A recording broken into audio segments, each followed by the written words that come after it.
ഇന്നതുപോലെ ഞാൻ ഓർക്കുന്നു.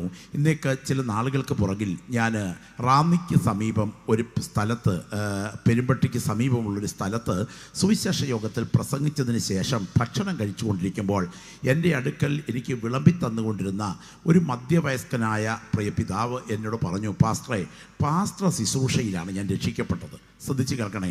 അദ്ദേഹത്തോട് ഞാൻ ചോദിച്ചു, അനുഭവം ഒന്ന് പറയാമോ എന്ന് ചോദിച്ചപ്പോൾ അദ്ദേഹം പറഞ്ഞു, സ്തോത്രം, അദ്ദേഹം പറഞ്ഞ അനുഭവം ഇതാണ്. പെരുമ്പട്ടി വനത്തിൽ നിന്ന് തടി മോഷ്ടിച്ചതിൻ്റെ പേരിൽ പോലീസും വനപാലകരും തന്നെ അന്വേഷിച്ചു കൊണ്ടിരിക്കുന്ന സമയത്ത് അവരുടെ കണ്ണ് വെട്ടിച്ച് നിലനിൽക്കാൻ കഴിയാത്തത് കൊണ്ട് ഒരു CSI പള്ളിയുടെ സെമിട്രിക്കകത്ത് അത് തയ്യാറാക്കിയ ഒരു പുതിയ കല്ലറയുടെ സ്ലാബ് സ്വന്തം കൈകൊണ്ട് മാറ്റിയിട്ട് അതിനകത്തിറങ്ങിയിരിക്കുന്ന സമയത്ത് അതിന് തൊട്ടടുത്തുള്ളൊരു വീടിൻ്റെ മുറ്റത്ത് ഒരു പ്ലാസ്റ്റിക് പടുത വലിച്ചു കെട്ടി കോരിച്ചൊരിയുന്ന മഴയത്ത് പാസ്റ്റർ പ്രസംഗിച്ചുകൊണ്ടിരിക്കുകയായിരുന്നു. ആ പ്രസംഗത്തിന് നടുവിൽ ആ കുഴിക്കകത്ത് മുട്ടുമടക്കിയിരുന്ന് ഞാൻ യേശുവിനെ ജീവിതത്തിൻ്റെ കർത്താവായി ഏറ്റുവാങ്ങി. ഞാൻ ഇന്ന് രാത്രി പറയട്ടെ, മുൻപിൽ കൈപൊക്കാൻ ആളില്ലെങ്കിലും, സ്തോത്രം പറഞ്ഞ് പ്രോത്സാഹിപ്പിക്കാൻ ആരുമില്ലെങ്കിലും, ആ വചനത്തിൻ്റെ വ്യാപാര ശക്തി അടുത്ത സെമിറ്ററിക്കകത്തെ കുഴിക്കകത്ത് ഇറങ്ങിച്ചെന്ന് ആ കുടുംബത്തെ വിടുവിക്കാൻ ദൈവപ്രവർത്തി വ്യാപരിച്ചെങ്കിൽ ഈ അരുവിക്കരെ കൺവെൻഷന് നേതൃത്വം നൽകുന്ന ക്രിസ്തുദാസ് പാസ്റ്ററും അദ്ദേഹത്തിൻ്റെ സഹപ്രവർത്തകരും കൈകോർത്ത് പിടിച്ച് ചെയ്യുന്ന ഈ സേവനം നിത്യത മാനിക്കുന്ന ഒരു ദിവസം വരുന്നു എന്ന് തിരിച്ചറിയുന്ന ദൈവമക്കൾ ഈ പ്രവർത്തനത്തെ ഓർത്ത് പ്രാർത്ഥിക്കുക. ദൈവപ്രവർത്തി ഇവിടെ വെളിപ്പെട്ടു വരുന്ന ദിവസങ്ങളായി തീരട്ടെ. ശക്തമായി ദൈവമക്കൾ ഒന്നിച്ച് ആത്മാവിൽ പ്രാർത്ഥിച്ചാട്ടെ. ആ കരങ്ങൾ ഉയർത്തിപ്പിടിക്കാവുന്ന സകല ദൈവമക്കളും കരങ്ങളൊന്ന് ഉയർത്തിപ്പിടിച്ച് ഒരു മിനിറ്റ് ശബ്ദമുയർത്തി, നാവുകളിൽ നിന്ന് പ്രാർത്ഥനയുടെ ശബ്ദമുയർത്തി ആത്മാവിൽ പോരാടി പ്രാർത്ഥിക്കാൻ തയ്യാറാകട്ടെ. അന്യഭാഷയിൽ പ്രാർത്ഥിക്കാൻ നിയോഗമുള്ള ദൈവമക്കൾ ഇതിനകത്തുണ്ടെങ്കിൽ നിങ്ങൾ ആ ഉയർന്ന കരങ്ങളോടുകൂടെ അന്യഭാഷയിൽ ആത്മാവിൽ പ്രാർത്ഥിച്ചു തുടങ്ങണം. എൻ്റെ പിൻപിലിരിക്കുന്ന ദൈവദാസന്മാരുടെ പ്രാർത്ഥന ഉയരട്ടെ. നാളെ നടത്താൻ ഇരുട്ടിൻ്റെ ശക്തികൾ ഒരുക്കി വെച്ചിരിക്കുന്ന കണികളെ ഇന്ന് രാത്രി മുറിക്കാൻ ഉള്ള അധികാരം പ്രാർത്ഥനയുടെ പുറകിൽ ഉയർന്നു നിൽക്കുന്നുണ്ട് എന്ന ബോധ്യം അകത്ത് ഭരിക്കുന്ന ദൈവത്തിൻ്റെ ജനം ആത്മനിറവിൽ ആ കരങ്ങളൊന്ന് ഉയർത്തിപ്പിടിച്ചുകൊണ്ട് ശബ്ദം ഉയർത്തി ആത്മാവിൽ പ്രാർത്ഥിച്ചു തുടങ്ങി. ഒരധരം പോലും പൂട്ടിയിരിക്കരുത്.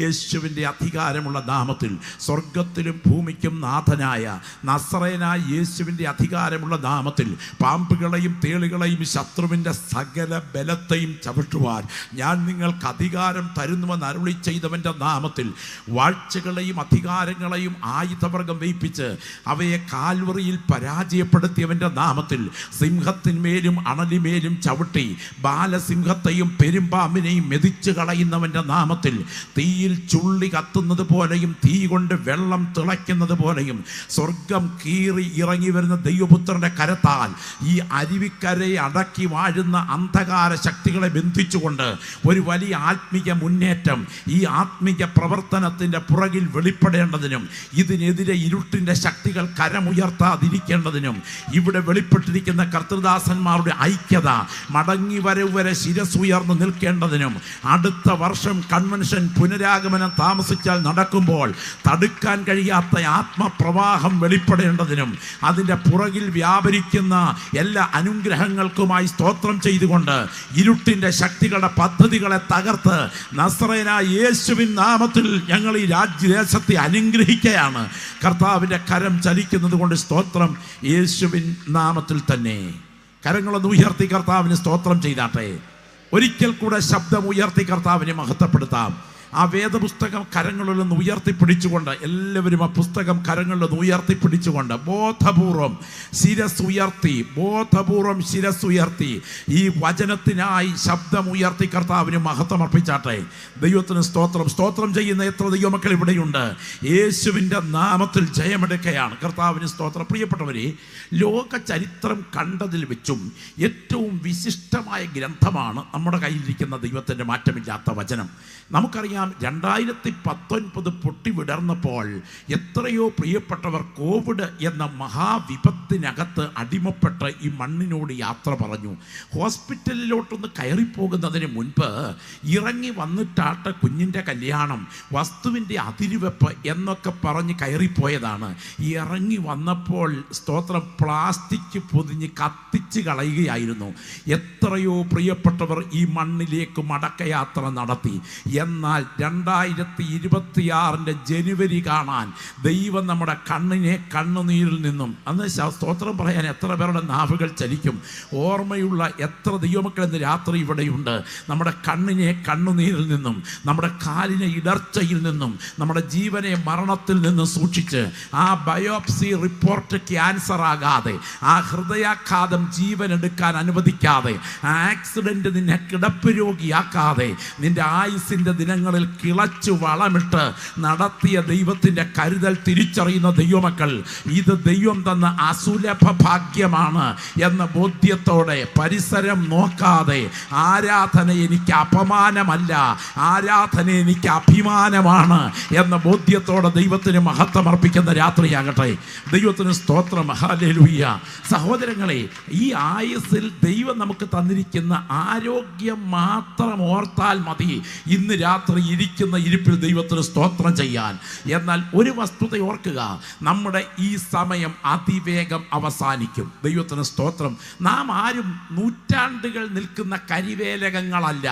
നാം ഒക്കെ നിമിഷം കൊണ്ട് വാടി വീഴുന്ന പുൽത്തണ്ടിലെ പുഷ്പക്കൊടി മാത്രമാണ്. ശ്രദ്ധിച്ച് കേൾക്കണേ. 4000 ആഴ്ചയ്ക്ക് വേണ്ടി മാത്രം, 40,000 അല്ല, 4 ലക്ഷമല്ല, 4000 ആഴ്ചയ്ക്ക് വേണ്ടി മാത്രം ആരോഗ്യകരമായൊരു ഘട്ടം ദൈവം അനുവദിച്ചാൽ ഈ മണ്ണിൽ ജനനം എന്ന 3 അക്ഷരത്തിനും മരണം എന്ന 3 അക്ഷരത്തിനുമിടയിൽ ജീവിതം എന്ന ഈ 3 അക്ഷരം ചിലവഴിക്കാൻ നാം ഇവിടെ എത്തിച്ചേർന്നിരിക്കുകയാണ്. 1 മിനിറ്റിൽ 72 തവണ, 1 മണിക്കൂറിൽ എത്ര തവണ ഹൃദയമിടിപ്പ് എന്ന ആ ജീവന്റെ ചലനം നിങ്ങൾ ചിന്തിച്ചിട്ടുണ്ടോ? അതെ, ഈ മാംസസഞ്ചിയില്ലേ, ദൈവത്തിന് സ്തോത്രം, 350 ഗ്രാം തൂക്കം, മുഷ്ടിയുടെ വലിപ്പം ഉള്ള ഹാർട്ട് എന്ന ഈ മാംസസഞ്ചി ഇടനെഞ്ചിലിരുന്ന് ഇടവിടാതെ ചലിച്ചുകൊണ്ടിരിക്കുന്ന അമ്മയുടെ ഗർഭപാത്രത്തിൻ്റെ ഭിത്തിക്കുള്ളിൽ ഏതാണ്ട് 160-150 എന്ന തലങ്ങളിൽ ഇടിച്ചു തുടങ്ങിയെങ്കിലും ഇപ്പോൾ ഏതാണ്ട് 72 തവണ 1 മിനിറ്റിൽ മിടിച്ചുകൊണ്ട് ഒരിടിപ്പിൽ 2.5 ഔൺസ് രക്തം രക്തധമനികളിലേക്ക് തള്ളിക്കയറ്റി. ദൈവത്തിന് സ്തോത്രം. 25,000 കോടി നാഡീ കോശങ്ങളും 15,000 ഇന്നർ ക്രോസ് കണക്ഷനുമുള്ള, ശരീരത്തിലെ ഏറ്റവും കൂടുതൽ ഊർജം ആവശ്യമുള്ള തലച്ചോറ് എന്ന ഘടന മുതൽ ശരീരത്തിൻ്റെ ഓരോ ഭാഗങ്ങളിലേക്കും തലമുടി 4 ഇഴകീറിയ നേർവുകളിലൂടെ പമ്പിങ് നോൺ സ്റ്റോപ്പായി നടത്തുന്ന ആ പമ്പ് കഴിഞ്ഞ രാത്രിയിൽ നമ്മൾ ഉറങ്ങിയപ്പോൾ എത്ര വട്ടം ഇടിച്ചിട്ടുണ്ട് എന്ന് നിങ്ങൾക്ക് കണക്ക് കൂട്ടാൻ പറ്റുമോ? 1 മിനിറ്റിൽ 72 തവണ ഇടിച്ചാൽ 1 മണിക്കൂറിൽ പോട്ടെ 70 വയസ്സ് പിന്നിട്ട ഒരാൾ ഇതിനകത്തിരിപ്പുണ്ടെങ്കിൽ നിങ്ങൾ കാൽക്കുലേറ്റ് ചെയ്തു 250 കോടി തവണ ഇപ്പോൾ ഇടിച്ചിട്ടുണ്ട്. 250 ലക്ഷമല്ല, 250 കോടി തവണ. ഓർക്കുക, നമ്മുടെ ഗാഠനിദ്രയിലും അവനവൻ്റെ ജീവന്റെ നിലനിൽപ്പിൻ്റെ പണി നടത്തുകയായിരുന്നു. എന്നാൽ പണി മുടക്കാൻ അനുവദിക്കാതെ, മടി മുടക്കിയിരുന്നെങ്കിൽ മൂക്കിൽ പഞ്ഞി തിരികി അടുത്ത മോർച്ചറിയിൽ കിടത്തിയനെയും കൃപയാൽ ഒരു കൺവെൻഷനിലൂടെ ഈ വചനം കേൾക്കാൻ കൊണ്ടുവന്നത് എന്നോടുള്ള ദൈവത്തിൻ്റെ കരുതലിൻ്റെ ഭാഗമാണ് എന്ന് തിരിച്ചറിയുന്ന ദൈവമക്കൾ എത്രത്തോളം ശബ്ദം ഉയർത്താമോ അത്രത്തോളം ശബ്ദം ഉയർത്തി ഉയർന്ന ശിരസ്സോടെ ദൈവത്തിന് മഹത്വമർപ്പിക്കണം. ഇവിടെ ഇന്ന് രാത്രി അത് ചിന്തിക്കണം. ഇന്ന് നമുക്ക് പശ്ചാത്താപത്തിന് പറ്റിയ സമയമാണ്. എന്നാൽ നാളെ നമുക്ക് ന്യായവിധിയുടെ ദിനങ്ങളാണ്. ക്ഷണം ചിത്തം ക്ഷണം വിത്തം ക്ഷണം ജീവനുമാനിയ യമസ്യാ കരുണ നാസ്തി ധർമ്മസ്യാ ത്വരിതാ ഗതി എന്ന ശ്രദ്ധേയമായ സംസ്കൃത ശ്ലോകം പോലെ ക്ഷണം ചിത്തം മനസ്സ് ചാഞ്ചല്യമുള്ളത്, ക്ഷണം വിത്തം പണം പറന്നു പോകുന്നത്. കാലന് യമന് കരുണ എന്നൊന്നില്ല. ക്ഷണിക്കാത്ത അതിഥിയെപ്പോലെ അവൻ ഏത് സമയത്തും വരും. അതുകൊണ്ട് ഒരു നിമിഷ നേരത്തെ ധർമ്മം ചെയ്ത് മോക്ഷത്തിനായി ഒരുങ്ങുക. ഇന്ന് രാത്രിയും ക്രിസ്തുവിനെ ജീവിതത്തിന്റെ കർത്താവായി ഏറ്റുവാങ്ങി നിത്യതയ്ക്കായി ഒരുങ്ങുക.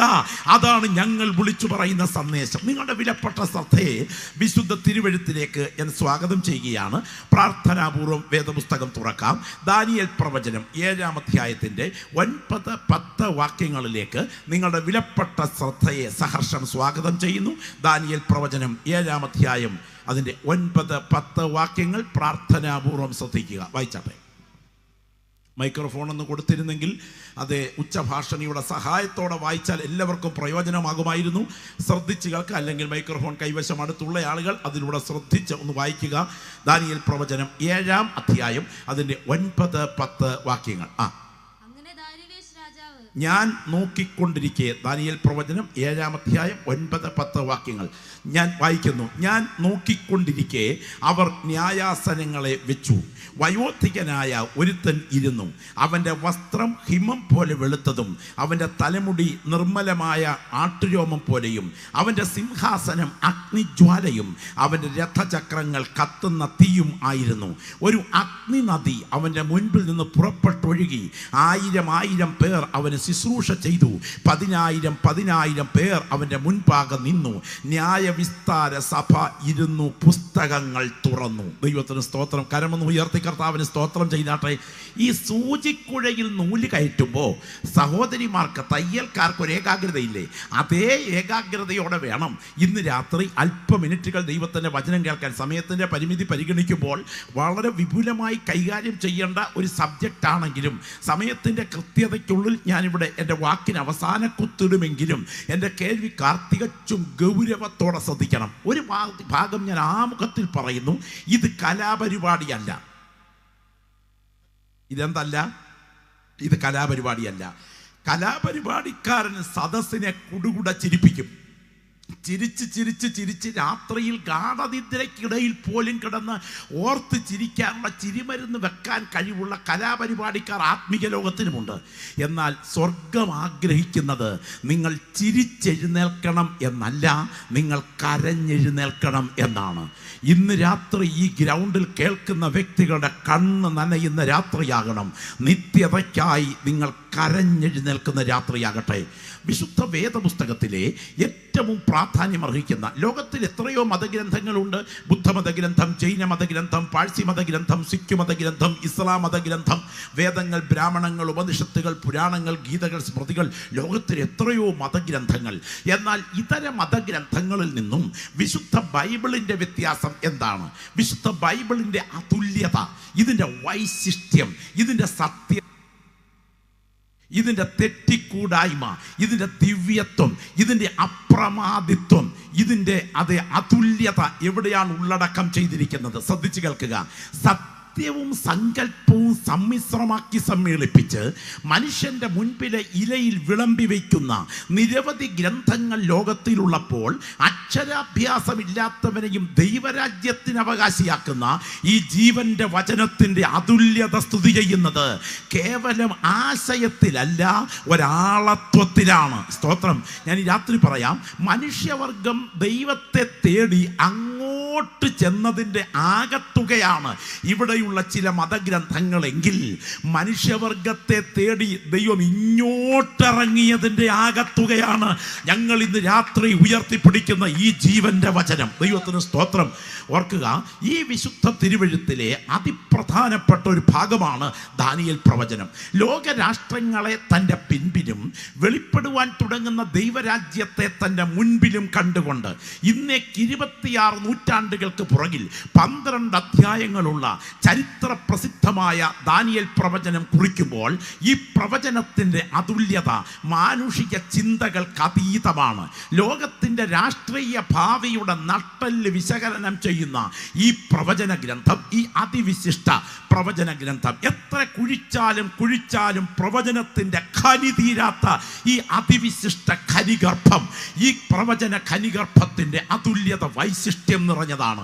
ഈ ആമുഖത്തിൽ തന്നെ ഇതിൻ്റെ ചരിത്രപരമായ ഒരു സത്യസന്ധത വിശകലനം ചെയ്തുകൊണ്ട്, ശ്രദ്ധിക്കുക, ഇതിൻ്റെ ചരിത്രപരമായൊരു സത്യസന്ധത വിശകലനം ചെയ്തുകൊണ്ട് ഞാൻ പ്രകൃത വേദഭാഗത്തിലേക്ക് ഓടിയെത്താം. നിങ്ങൾ ശ്രദ്ധിക്കുക, ദാനിയേൽ പ്രവചനം 12 അധ്യായമാണുള്ളത്. 1-ാമത്തെ അധ്യായം പ്രവാസ ചരിത്ര വർണ്ണനയാണ്. 2-ാം അധ്യായം ചതുർവിധ ലോകനിർമ്മിതമായ ഒരു ബിംബത്തിൻ്റെ ദർശനമാണ്. 3-ാം അധ്യായം ഒരു സ്വർണ്ണ ബിംബത്തിൻ്റെ വിശകലനമാണ്. 4-ാം അധ്യായം ഒരു വൃക്ഷ ദർശനമാണ്. 5-ാം അധ്യായം ബെൽസസറിൻ്റെ കൊട്ടാര ഭിത്തിയിൽ വെളിപ്പെട്ട ദൈവ കോടതിയുടെ കൈയെഴുത്താണ്. മെനെ മെനെ തെക്കേൽ ഫാർസി എന്ന ദൈവ കോടതിയുടെ കൈയെഴുത്താണ്. 6-ാം അധ്യായം ദാനിയേൽ സിംഹ ഗുഹയിലാണ്. 7-ാം അധ്യായം 4 വന്യമൃഗങ്ങളുടെ ദർശനമാണ്. 8-ാം അധ്യായം ആട്ടുകൊറ്റൻ കോലാട്ടുകൊറ്റൻ ഈ 2 ജീവികളുടെ ചിത്രീകരണവും വെളിപ്പെടുവാൻ തുടങ്ങുന്ന എതിർ ക്രിസ്തുവിൻ്റെ ചിത്രവുമാണ്. 9-ാം അധ്യായം ചരിത്ര പ്രസിദ്ധമായ 70 ആഴ്ചവട്ടങ്ങളുടെ കണക്കാണ്. 10-ാം അധ്യായം ഒരു ഭീകര ദൂതൻ്റെ ഒരു മേഘമുടുത്തതുപോലെയുള്ള മുഖം മിന്നൽ പ്രകാശം പോലെ, ദേഹം ഗോമേതകം പോലെ, കൈകാലുകൾ മിനുക്കിയ താമ്രത്തിൻ്റെ വർണ്ണം പോലെ, കണ്ണുകൾ തീപ്പന്തം പോലെ, അരയിൽ ഊപ്പാസ് തങ്കം കൊണ്ട് കച്ചകെട്ടി ഉള്ള ഒരു ദിവ്യ ദൂതൻ്റെ ആളത്വമാണ്. അത് മറ്റാരുമല്ല, തൻ്റെ ജഡാവതാരത്തിൻ്റെ 6 നൂറ്റാണ്ടുകൾക്ക് പുറകിൽ നമ്മൾ ആരാധിക്കുന്ന പത്മോസിൽ വെളിപ്പെട്ട ദൈവപുത്രൻ തത്തുല്യ പ്രഭയിൽ ദാനിയേലിൻ്റെ കൺമുൻപിൽ വെളിപ്പെടുകയാണ്.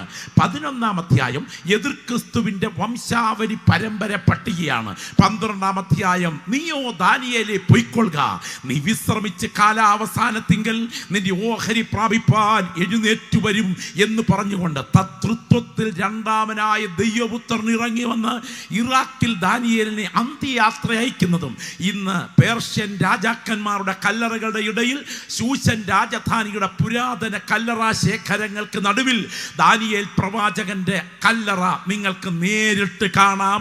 ഇത് സങ്കല്പമല്ല, ഇത് ഭാവനയല്ല, ഇത് ഡാക്കിനി അമ്മൂമ്മയുടെ കഥയല്ല. ഈ ഉയർത്തുന്ന വചനം ഞാൻ ഇവിടെ നിൽക്കുന്നത് സത്യമാണെങ്കിൽ ഇതുപോലെ സത്യമാണ് ദാനിയേലിന്റെ ചരിത്ര പശ്ചാത്തലം. ഓർക്കുക, ഇതിൻ്റെ സത്യസന്ധത കൂടെ ആമുഖത്തിൽ മനസ്സിലാക്കുമ്പോൾ വായിച്ച വേദഭാഗത്തിൻ്റെ പ്രാധാന്യത്തിലേക്ക് നിങ്ങൾക്ക് വരുവാനായിട്ട് കഴിയും. ലോക ചരിത്രത്തിൽ അതിശക്തനായി വെളിപ്പെട്ട ഭരണാധികാരിയാണ്. അതേ ലോകരാഷ്ട്രങ്ങളിൽ ലോകം പുകഴ്ത്തുന്ന മഹാസമുദ്രത്തിന് നേരെ വെട്ടിപ്പിടിക്കാൻ വേണ്ടി കൊതിച്ചുകൊണ്ട് ആഗ്രഹിച്ച രാജ്യങ്ങൾ കൊതി തീർത്ത് വെട്ടിപ്പിടിച്ചില്ലാത്തതിനാൽ ഇനിയും രാജ്യങ്ങൾ കിടക്കുന്നേ. ചിലർ പറയാറുണ്ട് ഇനിയും രാജ്യങ്ങൾ ഇല്ലെന്ന്. അങ്ങനല്ല, അദ്ദേഹം വാൾ സമുദ്രത്തിന് നേരെ ഉയർത്തിക്കൊണ്ട് അലക്സാണ്ടർ ചക്രവർത്തി പറഞ്ഞത് ഇതാണ്: ഇനിയും രാജ്യങ്ങൾ കിടക്കുന്നു എന്ന് പറഞ്ഞ് മഹാസമുദ്രത്തിന് നേരെ വാൾ വീശിയ ആ അസാധാരണ ദിഗ്വിജയിയായ അലക്സാണ്ടർ ചക്രവർത്തിയുടെ ഒരു കഥ നിങ്ങൾ ശ്രദ്ധിക്കണം. അന്ന് ഇന്ത്യയിലെത്തി പോറസ് എന്ന രാജാവിനോട് ഏറ്റുമുട്ടിയതിന് ശേഷം അദ്ദേഹം നേരെ ഇറാഖിലേക്ക് ഈജിപ്റ്റ് ആക്രമിച്ച് നീങ്ങാൻ പ്ലാൻ തയ്യാറാക്കിക്കൊണ്ട് തൻ്റെ സൈനിക നീക്കത്തിൻ്റെ ഭാഗമായി ചരിത്ര പ്രസിദ്ധമായ അക്ര, മുറിയ, ബെദേസ, സിയോൻ, ഗിൽബോവ, സെയീർ ഈ മലമടക്കുകളുടെ താഴ്വശത്ത് നീണ്ടു നിവർന്ന് കിടക്കുന്ന ചരിത്ര പ്രസിദ്ധമായ മെഗിദ്ദോ താഴ്വരയിൽ എത്തി സൈന്യ സമേതനായി ഒരു രാത്രിയിൽ തമ്പടിച്ചിരിക്കുന്നു. ഈ പ്രത്യേക സമയത്ത് യെരൂശലേം ദൈവാലയം ചരിത്ര പ്രസിദ്ധമായ തങ്കക്കുട കെട്ടിടമായ കനക കൊട്ടാരമായ ദൈവത്തിൻ്റെ അതേ ആസ്തിക്ക് ആളത്വം അലങ്കരിക്കുന്ന മനോഹരമായ ആ യെരൂശലേം ദൈവാലയത്തിലെ അന്നത്തെ മഹാപുരോഹിതനായ യാദുവ രാത്രിയിൽ ഗാഠമായി ഉറങ്ങുകയായിരുന്നു. ഉറക്കത്തിനിടയിൽ അദ്ദേഹത്തിനൊരു സ്വപ്നം കണ്ടു. ആ സ്വപ്നം ഇതാണ്: പടിഞ്ഞാറ് നിന്ന് സർവഭൂതലത്തിലും കൂടെ ഒരു കോലാട്ടുകൊറ്റനായ ഒറ്റക്കൊമ്പൻ അതിശക്തമായി ഭരണത്തിൽ വരുമെന്നും അത് 2 കൊമ്പുള്ള ആട്ടുകൊറ്റനായ മേദ്യ പാർസ്യൻ സൈന്യത്തിൻ്റെ ഒടുവിലത്തെ ഭരണാധികാരിയെ തകർക്കുമെന്നും അങ്ങനെ അവൻ ദിഗ്വിജയിയായി മാറുമെന്നും എഴുതി വെച്ച ആ ഒറ്റക്കൊമ്പനായ ഭരണാധികാരി ഗ്രീസിൽ നിന്നും എത്തിച്ചേരും എന്ന് പറഞ്ഞിരിക്കുന്ന ആ ദിഗ്വിജയി നിന്റെ മൂക്കിൻ്റെ കീഴിൽ എത്തിക്കഴിഞ്ഞു. എന്നിട്ട് ദൈവാത്മാവ് അദ്ദേഹത്തോട് പറഞ്ഞു, നാളെ അതിപ്രഭാത വേളയിൽ പുരോഹിതന്മാരെ സംഘടിപ്പിച്ച് അവരുമായി ഒരുമിച്ച് അദ്ദേഹം കിടക്കുന്ന സ്ഥലത്തേക്ക് എത്തിച്ചേർന്ന് അദ്ദേഹത്തിൻ്റെ മുൻപിൽ ഉപചാരങ്ങൾ അർപ്പിച്ച് സ്നേഹപൂർവ്വം അദ്ദേഹത്തെ ഈ ദേവാലയ വളപ്പിലെത്തിച്ച് ദേവാലയത്തിലെ വിശുദ്ധ പേടകത്തിൽ വെച്ചിരിക്കുന്ന ദാനിയേൽ പ്രവാചകന്റെ ചുരുളിൽ അദ്ദേഹത്തിൻ്റെ ഭാവി എഴുതി വെച്ചിരിക്കുന്ന ഭാഗം വായിച്ച് കേൾപ്പിച്ചാൽ അദ്ദേഹം ഈ ദൈവ സാന്നിധ്യത്തോടുള്ള ഭയം നിമിത്തം ഈ സ്ഥലം ആക്രമിക്കാതെ വിട്ടുമാറും. ഇത് ജി കുഞ്ഞികൃഷ്ണൻ നായർ എന്നറിയപ്പെടുന്ന ഒരു ഹിന്ദു സഹോദരൻ്റെ മലയാളത്തിൽ എഴുതിയ അലക്സാണ്ടർ എന്ന ചരിത്ര പുസ്തകത്തിൻ്റെ ഭാഗമാണ്. അത് ഭാവന പറയുകയല്ല, യാഥാർത്ഥ്യ ചരിത്ര രേഖയുടെ ഭാഗമാണ്. അങ്ങനെ തന്നെ വെളുപ്പാങ്കാലത്ത് അദ്ദേഹം എഴുന്നേറ്റ് വർണ്ണഞ്ചിത വസ്ത്രങ്ങൾ ധരിച്ച് പുരോഹിത സംഘത്തെ സജ്ജമാക്കി ഗായക സംഘത്തിൻ്റെ പിന്തുണയോടുകൂടെ കിദ്രോൻ തോട് കുറുകെ മുറിച്ച് താഴേക്ക് ഒരു പാട്ടോടുകൂടെ ഇറങ്ങുകയാണ്. അദ്ദേഹം നേരെ ഈ സൈന്യം തമ്പടിച്ചിരിക്കുന്ന ഇടത്തേക്ക് ചെന്നു. അലക്സാണ്ടർ ചക്രവർത്തി അദ്ദേഹം നോക്കിയപ്പോൾ ഒരു ഗ്രൂപ്പ് ഇറങ്ങി വരുന്നു. സൈന്യം ആണ് എന്ന് തെറ്റിദ്ധരിച്ച് കുതിരപ്പുറത്ത് യുദ്ധസജ്ജനായി കയറി. പക്ഷേ മനസ്സിലായി ഇത് സൈന്യമല്ല, ഒരു ഗായക സംഘമാണ് വരുന്നതെന്ന്. ഈ ഗായക സംഘം വന്ന് അലക്സാണ്ടറിന്റെ മുൻപിൽ നിലകൊണ്ടു.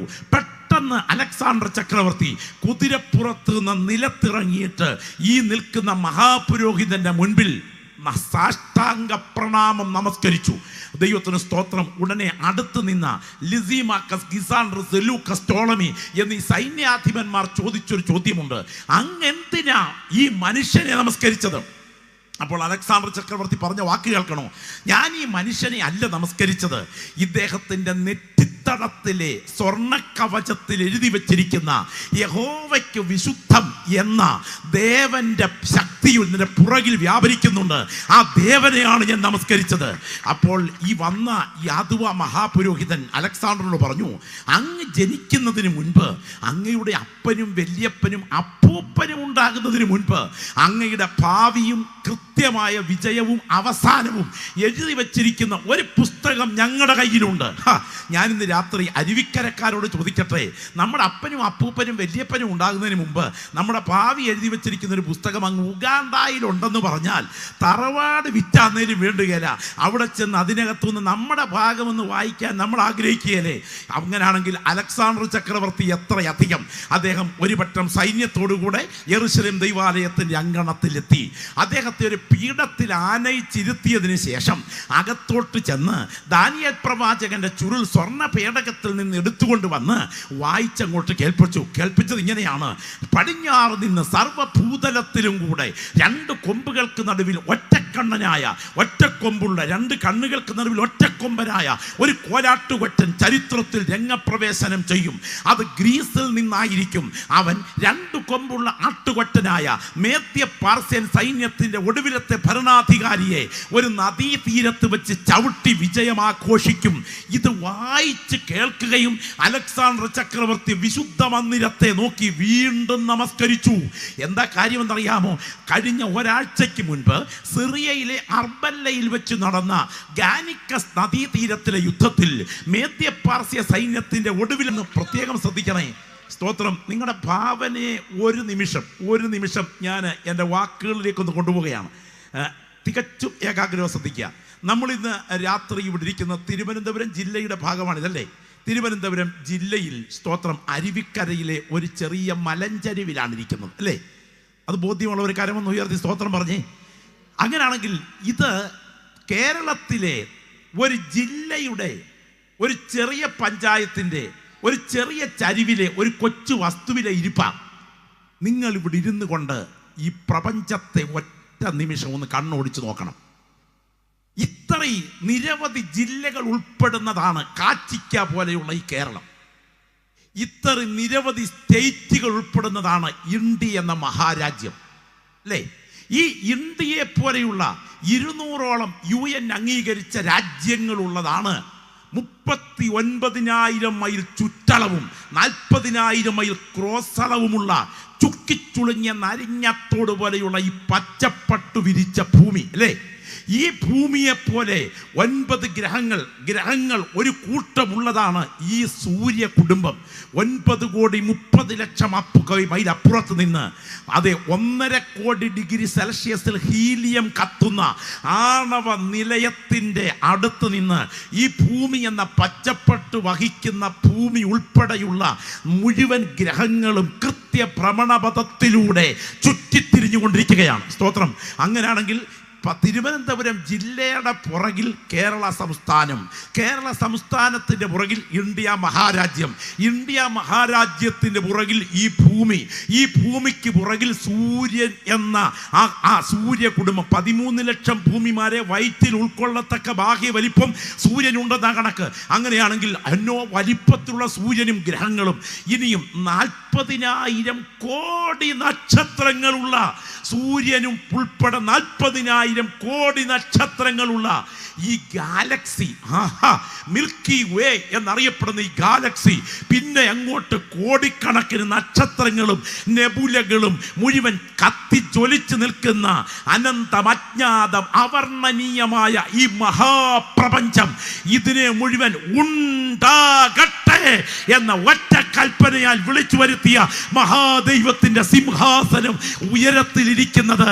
ആത്മകണ്ണുകൾ കൊണ്ട് കാണുന്ന ഒരു ദൈവ പൈതൽ ഇന്ന് രാത്രി അരുവിക്കരയുണ്ടെങ്കിൽ ഇരിക്കുന്നത് താഴെയാണെങ്കിലും നിങ്ങൾ വിശ്വാസ കണ്ണുകളാൽ ആ ദൈവിക ദർശനം കണ്ടിട്ട് വിളിച്ചു പറയണം, അവൻ ഉയരത്തിൽ സിംഹാസനത്തിലുണ്ട്. Glory, hallelujah. നമുക്കറിയാം, ദൈവത്തിന് സ്തോത്രം, സിംഹാസനം ഈ മലയാളത്തിലെ ഭാഷാ പ്രയോഗങ്ങൾ വിഭജനാർത്ഥമുള്ളതാണ്. മലയാളത്തിൽ സാധാരണ ഭാഷയല്ല, ഏത് ഭാഷയിലെടുത്താലും അതിൻ്റെ മൂലഭാഷയിലെ വിഭജനമുണ്ട്. നമ്മൾ ഉപയോഗിക്കുന്ന പല ഭാഷകളുടെയും വിഭജനാർത്ഥം മനസ്സിലാക്കുമ്പോൾ അതിനകത്തെ അർത്ഥം അത്ര വ്യാപ്തിയുള്ളതാണ് എന്ന് നമുക്ക് പോലും അറിയത്തില്ല ഇതിനകത്തെ വിഭജനാർത്ഥം എത്ര. ഒരു കൊച്ചുദാഹരണം ഞാൻ പറയാം. വേദന നമ്മളെ സഹോദരിമാരൊക്കെ ഒരു ദിവസം എത്ര വട്ടം ഉപയോഗിക്കും?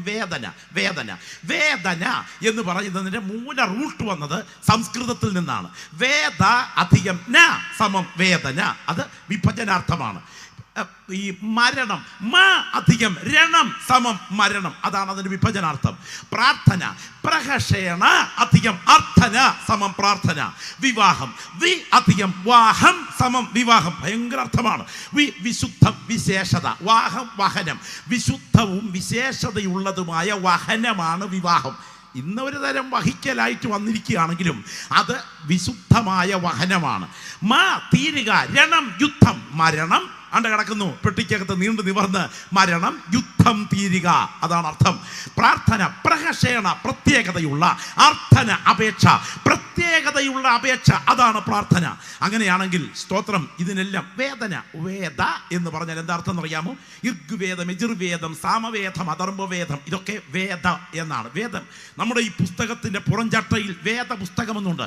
എന്താ വേദം? വേദം എന്ന വാക്കിന്റെ വിത്ത് എന്ന സംസ്കൃത ധാതുവിൽ നിന്ന് നേരിട്ടെടുത്താൽ അറിവ് എന്നാണ് അർത്ഥം. വേദപുസ്തകം അറിവിന്റെ പുസ്തകം, അറിവിന്റെ വിപുലമായൊരു കലവറയാണ് ഇതെങ്കിലും അറിവിന് വേണ്ടിയുള്ള രചനയല്ലിത്. അതുകൊണ്ട് തന്നെ ഇത് രാജകീയ തിരുവെഴുത്താണ്. കരമുയർത്തി സ്തോത്രം ചെയ്താട്ടെ.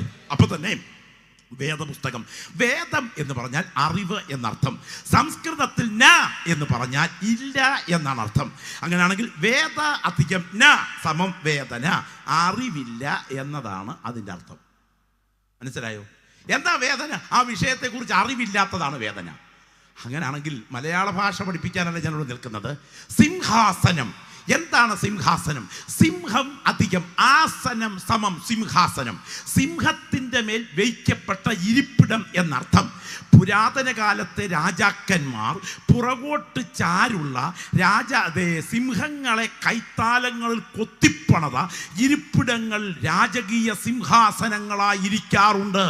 ഈ രാത്രി ഓർക്കുക, ഏകാധിപത്യത്തിൽ അധിഷ്ഠിതമായ നെബൂഖദ്നേസർ ഉയർത്തിയ സിംഹാസനം ഇന്നെവിടെ? ഉരുക്കു പല്ലുകൊണ്ട് ഉലകം ചവച്ചരച്ച റോമൻ സാമ്രാട്ടുക്കളുടെ സിംഹാസനവും ചെങ്കോലും കിരീടവും ഇന്നെവിടെ? ദൈവത്തിന് സ്തോത്രം. ഗ്രീസിലെ അലക്സാണ്ടർ അലക്സാണ്ടർ ഉൾപ്പെടെയുള്ള ഉന്നത ദിഗ്വിജയികളുടെ സിംഹാസനം ഇന്നെവിടെ? സൂര്യൻ അസ്തമിക്കാത്ത ബ്രിട്ടീഷ് സാമ്രാജ്യത്തിന്റെ സിംഹാസനവും കിരീടവും ഇന്നെവിടെ? 7 പതിറ്റാണ്ടുകൾ ഉരുക്കുകോട്ടകൾ കൊണ്ട് ലോകത്തെ കിടുകിട വിറപ്പിച്ച റഷ്യയുടെ ആധിപത്യവും സിംഹാസനവും ചെങ്കോലും ഇന്നെവിടെ? എല്ലാം കൊടുങ്കാറ്റിൽ കരിയില പോലെ പറന്നു.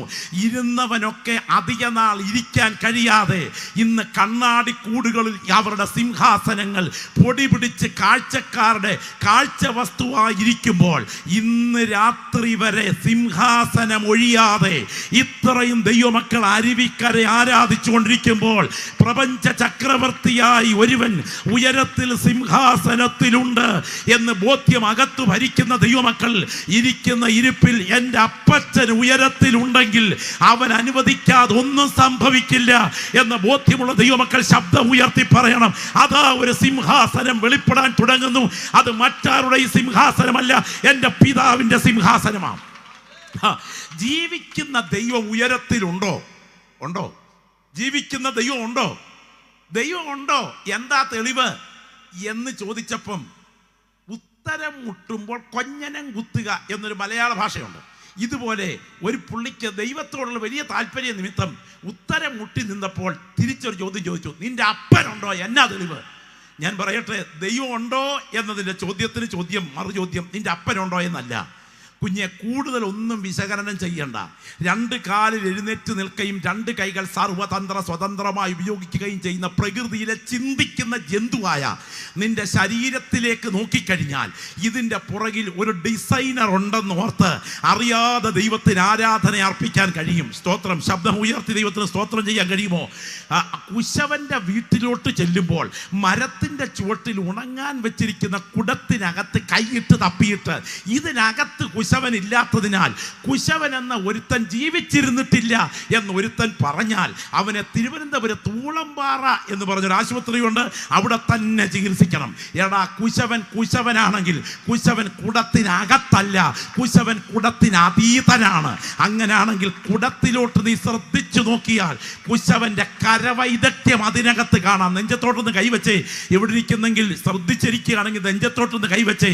ഈ ശരീരത്തിനകത്തോട്ടൊന്ന് ശ്രദ്ധിച്ചു നോക്കിയാൽ ഇതിൻ്റെ പുറകിലൊരു പരമബുദ്ധിയുണ്ട് എന്നോർത്ത് അറിയാതെ ദൈവത്തിന് മഹത്വമർപ്പിക്കും. ആര് സ്തോത്രം പറഞ്ഞില്ലെങ്കിലും അടുത്തിരിക്കുന്ന ആളിന് പ്രതികരിക്കാൻ തോന്നിയില്ലെങ്കിലും എൻ്റെ കണ്ണിനെ കണ്ണുനീരിന്ന് വിടുവിച്ച് 2026 കാണാൻ ദൈവം എനിക്ക് ഭാഗ്യം നൽകിയത് ഈ കുടത്തിൽ വെളിപ്പെട്ട കരസ്പർശനം ഓർത്താൽ ഇന്ന് രാത്രി അറിയാതെ ഇരിക്കുന്ന ഇരിപ്പിൽ ദൈവത്തിന് മഹത്വമർപ്പിച്ചിട്ട് പറയണം, ഞാൻ ഉറപ്പായി വിശ്വസിക്കുന്നു ഇതിൻ്റെ പുറകിൽ ഒരു സൃഷ്ടിതാവുണ്ട്. ഞാൻ സമയമില്ല, എടുക്കാമായിരുന്നു. കാര്യകാരണവാദം എടുക്കൂ. സ്തോത്രം. കാര്യകാരണവാദം എടുക്കൂ. കാര്യം കുടം, കാരണം കുശവൻ. കാരണം ഉണ്ടാകാതെ കാര്യമില്ല. അങ്ങനെയാണെങ്കിൽ ഈ ശരീരം ഒരു കാര്യമാണെങ്കിൽ ഈ ശരീരത്തിൻ്റെ പുറകിലെ സൃഷ്ടിതാവ് ഒരു കാരണമാണ്. ഇന്ന് രാത്രി ഉറപ്പോടെ പറയണം, കുടത്തിൻ്റെ പുറകിൽ കാരണമെന്ന കുശവൻ പോലെ ശരീരത്തിൻ്റെ പുറകിൽ സൃഷ്ടിതാവ് എന്ന കാരണമുള്ളിടത്തോളം നീ എത്രയൊക്കെ ദൈവമില്ലെന്ന് പറഞ്ഞാലും അനുഭവിക്കുന്ന ദൈവമക്കളായി ഞങ്ങൾ പറയുന്നു, ജീവിക്കുന്ന ദൈവം ഉയരത്തിലുണ്ട്. ദൈവത്തിന് സ്തോത്രം. ഞാൻ ഇന്ന് രാത്രി ചോദിക്കട്ടെ, ഈ നാസാരന്ധ്രം, മൂക്കെ, ഈ മൂക്കും ഈ വായും ഈ കൃത്യം അടുക്കൽ കൊണ്ട് വെച്ച ബുദ്ധി ഏതാ? ഇങ്ങനെ ഈ മൂക്കും വായും കൂടെ ഒരുമിച്ച് അടുക്കൽ ഇരിക്കാതെ മൂക്കിൻ്റെ ദ്വാരം മറ്റൊരിടത്തും വായയുടെ ദ്വാരം ഈ അന്നനാളത്തിൻ്റെ എൻട്രൻസ് മറ്റൊരിടത്തും ആയിരുന്നെങ്കിൽ എന്തായിരുന്നേനെ ഗതി? ചിന്തിച്ചിട്ടുണ്ടോ? ഒരു വളിച്ച ബോണ്ട കഴിക്കാൻ നിങ്ങളുടെ കൈ കിട്ടി. ഈ സാധനം വായോടടുപ്പിക്കുമ്പോൾ മൂക്കടുത്തുള്ളത് കൊണ്ട് മണം പിടിച്ചിട്ട് പറയും, കേറ്റിവിടരുത്. ദൈവത്തിന് സ്തോത്രം. എടാ, ഇത് അടുപ്പിച്ച് വെച്ചതൊരു പരമബുദ്ധിയല്ലേ? ആ പരമബുദ്ധിയാ ഇന്ന് രാത്രി കൃപ ലഭിച്ച ദൈവമക്കൾ ജീവിക്കുന്ന ദൈവമെന്ന് പറയുന്നത്. ഞാൻ ചോദിക്കട്ടെ, എല്ലാ ഫാക്ടറിയുടെയും പോക്കോളിൽ സാധാരണ കീഴോട്ടാണോ മുകളിലോട്ടാണോ? മുകളിലോട്ടാ. കാർബൺ ഡയോക്സൈഡിനെ പുറത്തോട്ട് തള്ളിച്ച് ഓക്സിജനെ അകത്തേക്ക് സ്വീകരിക്കുന്ന മൂക്കെന്ന കുഴലിനെ എന്തിനായി കൊടയോടെ കീഴോട്ട് വെച്ചിരിക്കുന്നത്? ഒരു വേള കൊടയോടെ കീഴോട്ട് വെക്കാതെ തലമുടിക്കിടയിൽ കൂടെ ഫാക്ടറിയെ പോക്കൊള്ളിരിക്കുന്ന പോലെ മുകളിലോട്ട് വെച്ചിരുന്നെങ്കിൽ ഒരു പെരുമഴയത്ത് കൊടയില്ലാതെ ഇറങ്ങിപ്പോയാൽ വെള്ളം എങ്ങോട്ട് ഇറങ്ങും സുഹൃത്തെ? അങ്ങനെയാണെങ്കിൽ ഇതിനെ കൊടയോടെ താഴോട്ട് വെച്ചത് ഒരു പരമബുദ്ധിയല്ലേ? ആ പരമബുദ്ധിയാണ് ഇന്ന് രാത്രി കൃപ പ്രാപിച്ച ദൈവമക്കൾ ജീവിക്കുന്ന ദൈവം എന്ന് പറയുന്നത്. അതുകൊണ്ട് ഇന്ന് രാത്രി ഉറപ്പോടെ വിളിച്ചു പറയുന്നു, നാം സേവിക്കുന്ന ദൈവം സിംഹാസനത്തിലുണ്ട്. ഗ്ലോറി ഗ്ലോറി, ശബ്ദം ഉയരട്ടെ, ശബ്ദം ഉയരട്ടെ. മഹാദൈവം സിംഹാസനത്തിലുണ്ട്.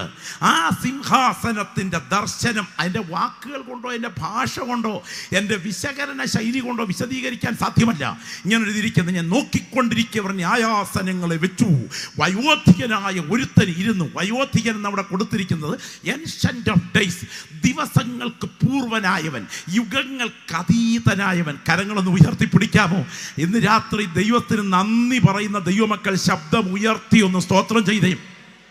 പോരാ പോരാ, ശബ്ദം ഉയരട്ടെ, ശബ്ദം ഉയരട്ടെ. വാ തുറന്ന് വിളിച്ചു പറഞ്ഞേ, ധന്യനായ ഏകാധിപതിയും രാജാതി രാജാവും കർത്താതി കർത്താവും താൻ മാത്രം അമർത്യതയുള്ളവനായിരിക്കെ അടുത്തുകൂടാത്ത വെളിച്ചത്തിൽ വസിക്കുന്ന, മനുഷ്യരാരും കണ്ടിട്ടില്ലാത്ത കാണാൻ കഴിയാത്ത, അൽഫയും ഒമേഗയും ഒന്നാമനും ഒടുക്കത്തവനും ഇരുന്നവനും ഇരിക്കുന്നവനും വരുന്നവനും, തത്വത്തിന്റെ മുദ്രയും തേജസ്സിന്റെ പ്രഭയും സകലത്തെയും തന്റെ ശക്തിയുടെ കരത്താൽ വഹിക്കുന്ന പ്രപഞ്ച ചക്രവർത്തിയായ മഹാദൈവം ഇന്ന് രാത്രി ഇത്രയും ദൈവമക്കൾ ഒരുമിച്ച് ആരാധിച്ചു കൊണ്ടിരിക്കുമ്പോൾ ഉയരത്തിൽ സിംഹാസനത്തിൽ ഉപവിഷ്ടനായിരിക്കുന്ന കാഴ്ച ആത്മ കണ്ണുകൾ കൊണ്ട് കാണുന്ന ദൈവമക്കൾ ശബ്ദം ഉയർത്തി പറയണം, അവൻ മരിച്ചിട്ടില്ല, അവൻ അവധിയെടുത്തിട്ടില്ല, അവൻ അനങ്ങാൻ പാറനയം സ്വീകരിച്ചിരിക്കുകയല്ല, അവൻ മൗനവ്രതത്തിലല്ല.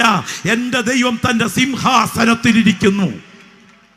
ഈ ഒരു വിധി ദിനം മനുഷ്യകുലത്തെ കാത്തിരിക്കുന്നു. സെക്ഷൻ ക്ലാസ്സിൽ കേസ് കൊടുത്ത് തോറ്റാൽ നിനക്ക് ഡിസ്ട്രിക്റ്റ് കോർട്ടിൽ അപ്പീൽ പോകാം. ഡിസ്ട്രിക്റ്റ് കോർട്ടിൽ കേസ് കൊടുത്ത് തോറ്റാൽ നിനക്ക് ഹൈക്കോർട്ടിൽ അപ്പീൽ പോകാം. ഹൈക്കോർട്ടിൽ കേസ് കൊടുത്ത് തോറ്റാൽ നിനക്ക് സുപ്രീം കോർട്ടിൽ അപ്പീൽ പോകാം. സുപ്രീം കോർട്ടിൽ കേസ് കൊടുത്ത് തോറ്റാൽ നിനക്ക് പ്രസിഡന്റിന്റെ അടുക്കൽ ദയാഹർജി കൊടുക്കാം. അവിടെയും വിധി തള്ളിയാൽ ഗതികേട് തന്നെയാണ്. ഞാനിന്ന് രാത്രി ചോദിക്കട്ടെ, സെക്ഷൻ ക്ലാസ്സിൽ കേസ് കൊടുത്ത് തോറ്റു, ഡിസ്ട്രിക്റ്റ് കോർട്ടിൽ അപ്പീൽ പോയി. ഡിസ്ട്രിക്റ്റ് കോർട്ടിൽ കേസ് കൊടുത്ത് തോറ്റു, ഹൈക്കോർട്ടിൽ അപ്പീൽ പോയി. ഹൈക്കോർട്ടിൽ കേസ് കൊടുത്ത് തോറ്റു, സുപ്രീം കോർട്ടിൽ അപ്പീൽ പോയി. സുപ്രീം കോർട്ടിൽ കേസ് കൊടുത്ത് തോറ്റു, പ്രസിഡന്റിന് ദയാഹർജി കൊടുത്തു. അവിടെയും വിധി തള്ളി. കക്ഷിയെ തൂക്കിലിടാൻ വിധിച്ചെന്നിരിക്കട്ടെ. വിധി നടപ്പിലാകുന്നതിൻ്റെ തലേ രാത്രിയിൽ ഇയാൾ കിടക്കുന്ന സെല്ലിലേക്ക് ഒരു പോലീസുകാരൻ എത്തി നോക്കിയപ്പോൾ ചലനമില്ലാതെ കിടക്കുന്നു. അകത്ത് കയറി ഡോക്ടറെ കൊണ്ട് നാടി പിടിപ്പിച്ച് നോക്കിയപ്പോൾ ആള് കാഞ്ഞു തീർന്നു എന്ന് മനസ്സിലായി. അങ്ങനായാൽ വിധി എങ്ങനാകും? നിങ്ങൾ ശ്രദ്ധിച്ചെന്ന് എനിക്ക് തോന്നുന്നില്ല. വിധി നടപ്പിലാകുന്നതിന് മുൻപ് ഇവിടെ ഒരു പ്രതി സ്വാഭാവികമായി മരിച്ചാൽ ഇവിടുത്തെ വിധി ഇന്ത്യൻ നിയമസംഹിതയിൽ എങ്ങനെയാകും? ഞാൻ പറയാം, നിയമം അറിയാവുന്ന ചിലരെങ്കിലും ഇതിനകത്ത് കാണും. ഇവിടുത്തെ വിധി നിയമപരമായി അസാധുവാകും. എന്നാൽ ഈ പറഞ്ഞ കോടതി കൂടുന്നതിന് മുൻപ് ഏത് മനുഷ്യപ്രതി മരിച്ചാലും, റെയിൽവേ ട്രാക്കിൽ തലവെച്ച് ചത്താലും, കെട്ടിത്തൂങ്ങി ചത്താലും, ക്യാൻസറായി മരിച്ചാലും, ആത്മഹത്യ ചെയ്താലും മരണം കൊണ്ട് വിധി മാറ്റിവെക്കാതെ ചത്ത് കിടക്കുന്നവനെ ഉയർത്തെഴുന്നേൽപ്പിച്ചു കൊണ്ടുവന്ന് കണക്ക് തീർക്കാതെ അടങ്ങി ഇരിക്കാത്ത ഒരു കോടതി ഉണ്ടെങ്കിൽ അത് ഈ രാത്രി ഞങ്ങൾ പ്രസംഗിക്കുന്ന സ്വർഗത്തിന്റെ കോടതിയാണ്. ഈ രാത്രി വിശ്വാസ കണ്ണുകളാൽ ആ ദിവസത്തെ കാണുന്ന ദൈവമക്കൾ സ്തോത്രത്തോടെ പറയണം, അത് വെളിപ്പെടാൻ തുടങ്ങുക. രക്തത്താൽ ജയം, രക്തത്താൽ ജയം. ഞാൻ ഇന്ന് രാത്രി ഈ വചനം സംസാരിച്ചു കൊണ്ടിരിക്കുമ്പോൾ ഒരു സാധാരണ വൈകാരികതയിലല്ല ഇവിടെ നിൽക്കുന്നത്. അസാധാരണമായൊരു ഭയം എൻ്റെ മനസ്സിനെ ഭരിക്കുന്നുണ്ട്. ആത്മാവിൽ ആരാധിക്കുന്ന ദൈവപൈതലേ, മൗനമായിട്ട് ഇന്ന് രാത്രി ഇത് കേൾക്കരുത് കേട്ടോ. ഇന്ന് രാത്രി ചങ്കിന് നേരെ ചാട്ടുളി പോലെ ദൈവാത്മാവ് ഇടപെടുന്ന രാത്രിയാണ് ഈ രാത്രി. സർവശക്തന്റെ കണ്ണുകൾ ചുറ്റിത്തിരിയുന്നു. നിനക്ക് നിന്നെ അറിയാവുന്നതിനേക്കാൾ നിന്നെ അറിയാവുന്ന യേശു ഈ രാത്രി ഇവിടെ എത്തിയിട്ടുണ്ട്. ഒരുപക്ഷെ ആയുസിന്റെ ദിനങ്ങളിൽ ഒടുവിലത്തെ വചനകേൾവിയാകാം ഇന്ന് രാത്രിത്തെ ദൂതെന്ന ബോധ്യത്തോടെ ഈ കാലിലെ ചെരിപ്പാറ്റ് മട്ടിട്ടിട്ട് തീയുടെ മുൻപിൽ മോശ നിന്നതുപോലെ ഈ വചനത്തിന്റെ മുൻപിലിരുന്ന് വചനം കേട്ടുകൊള്ളുക. രാപ്പകൽ ഭേദമന്യേ ദൈവത്തെ ആരാധിച്ച ദൂതഗണങ്ങൾ പാപം ചെയ്തപ്പോൾ കരുണ കൂടാതെ വെട്ടിയെറിഞ്ഞ് ഇരുട്ടിന്റെ ദൂതന്മാരായി വലിച്ചെറിഞ്ഞ ദൈവമാണ് നാം ആരാധിക്കുന്ന ദൈവമെങ്കിൽ, ഏദൻ പൂങ്കാവനത്തിൽ ആദ്യ മാതാപിതാക്കൾ തെറ്റു ചെയ്തപ്പോൾ ഇരുന്ന് പൊക്കോട്ടെന്ന് വെക്കാതെ കഥകടച്ച് പുറത്താക്കി തിരിയുന്ന വാളിന്റെ ജ്വാലയുമായി കെരൂബുകളെ കാവൽ നിർത്തിയ ദൈവമാണ് നാം ഇന്ന് രാത്രി ആരാധിക്കുന്ന ദൈവമെങ്കിൽ, ഒരു ജനത പാപം ചെയ്തപ്പോൾ 8 പേരെ പെട്ടകത്തിൽ കയറ്റി ബാക്കി മുച്ചൂടും മുടിച്ചു മാറ്റിക്കൊണ്ട് ഒരു തലമുറയെ തുടച്ചു നീക്കി കണക്ക് തീർത്ത ദൈവമാണ് ഇന്ന് രാത്രി ഞാൻ പ്രസംഗിക്കുന്ന ദൈവമെങ്കിൽ, സോദോം ഗൊമോറ നിവാസികൾ പാപം ചെയ്തപ്പോൾ അഗ്നിഗന്ധകങ്ങളെ വർഷിച്ചിറക്കി തീക്കടലാക്കി ചരിത്ര വിസ്മൃതികൾ പേറി ഇന്നും അതിനെ നിലനിർത്തിക്കൊണ്ട് ജീവിക്കുന്ന ദൈവം ഉയരത്തിലുണ്ട് എന്ന് തെളിയിച്ച ദൈവത്തിന്റെ കരമാണ് ഇന്ന് രാത്രി ഇതിന്റെ പുറകിൽ വ്യാപരിക്കുന്നതെങ്കിൽ, ഇസ്രായേൽ ജനത പാപം ചെയ്തപ്പോൾ കണക്കിന് അവരുടെ മേൽ ശിക്ഷ അയച്ച് എന്റെ ദൈവത്തിന്റെ കരം പ്രതികൂലമായി ഉയർന്നത് സത്യമാണെങ്കിൽ, അനന്യ സഫീറമാർ പാപം ചെയ്തപ്പോൾ ബാല്യക്കാരെ കൊണ്ട് ശവക്കുഴി വെട്ടിച്ച ഒരു കരം ഇതിന്റെ പുറകിൽ ചലിക്കുന്നുണ്ടെങ്കിൽ, ഇന്ന് രാത്രി ഇവിടെ പ്രസംഗിച്ചുകൊണ്ട് നിൽക്കുമ്പോൾ നാം സേവിക്കുന്ന ദൈവത്തിന്റെ ജ്വലിക്കുന്ന കണ്ണുകൾ നിന്റെ ആയുസിന്റെ മേൽ ചലിക്കുന്നുണ്ട്. മറക്കരുത്, പാസ്റ്ററായാലും സെന്റർ പാസ്റ്ററായാലും പ്രസ്ബിറ്ററായാലും കൗൺസിൽ മെമ്പറായാലും അച്ഛനായാലും റബ്ബാച്ചനായാലും കത്തനാളായാലും പോപ്പായാലും ഇട്ടിരിക്കുന്ന കുപ്പായത്തിന്റെ സൗന്ദര്യത്തിലല്ല, ചെയ്യുന്ന പ്രവൃത്തിയുടെ പുറകിൽ ന്യായം വിധിക്കുന്ന ഒരു ജഡ്ജി ഉയരത്തിലുണ്ട്. ആ വചനം ഉറപ്പായി പറയുന്നു, ദൈവത്തിന്റെ ന്യായവിധി സത്യമാണ്.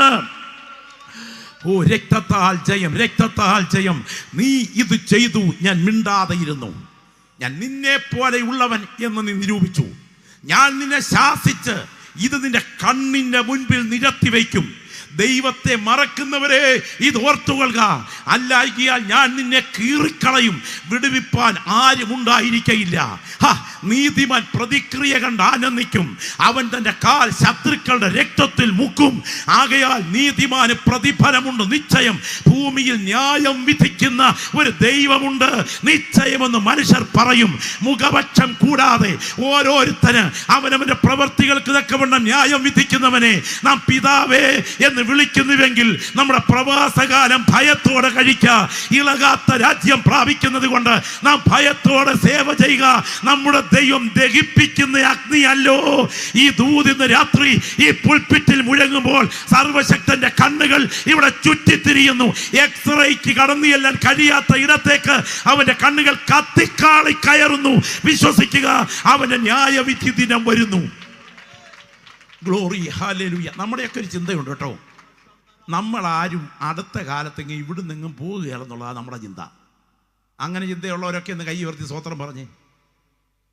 അതിനും കൈ ഉയർത്താൻ ആരോ പൊക്കിയെന്ന് എനിക്ക് തോന്നുന്നു. എത്ര നാൾ ഇവിടെ ഉണ്ട് അല്ല ചോദ്യം, നമ്മൾ എത്ര നാൾ ഇവിടെ ഉണ്ട്?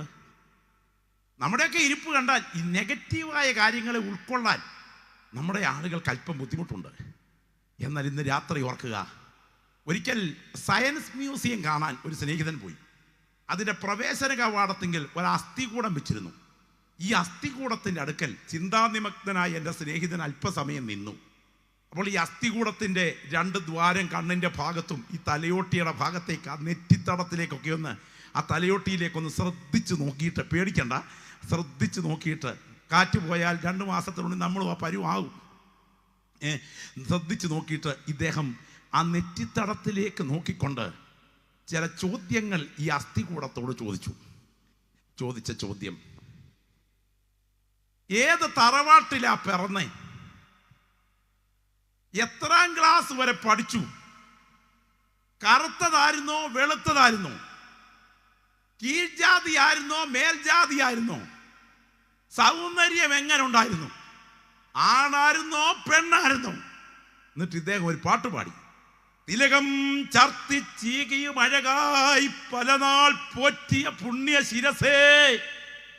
യോഗത്തിന് പോരാൻ നേരത്ത് ഏറ്റവും കൂടുതൽ നമ്മൾ കണ്ണാടിയിൽ നോക്കിയത് കാലിലല്ലല്ലോ, ഇത്രയും ഭാഗത്തല്ലേ.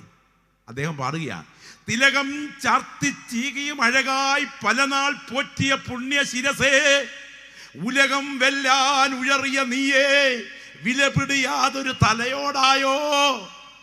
എൻ്റെ മുൻപിലിരിക്കുന്ന ദൈവമക്കളെ, ഇന്നല്ലെങ്കിൽ നാളെ ക്ഷണിക്കാത്ത അതിഥിയെപ്പോലെ മരണമെത്തും.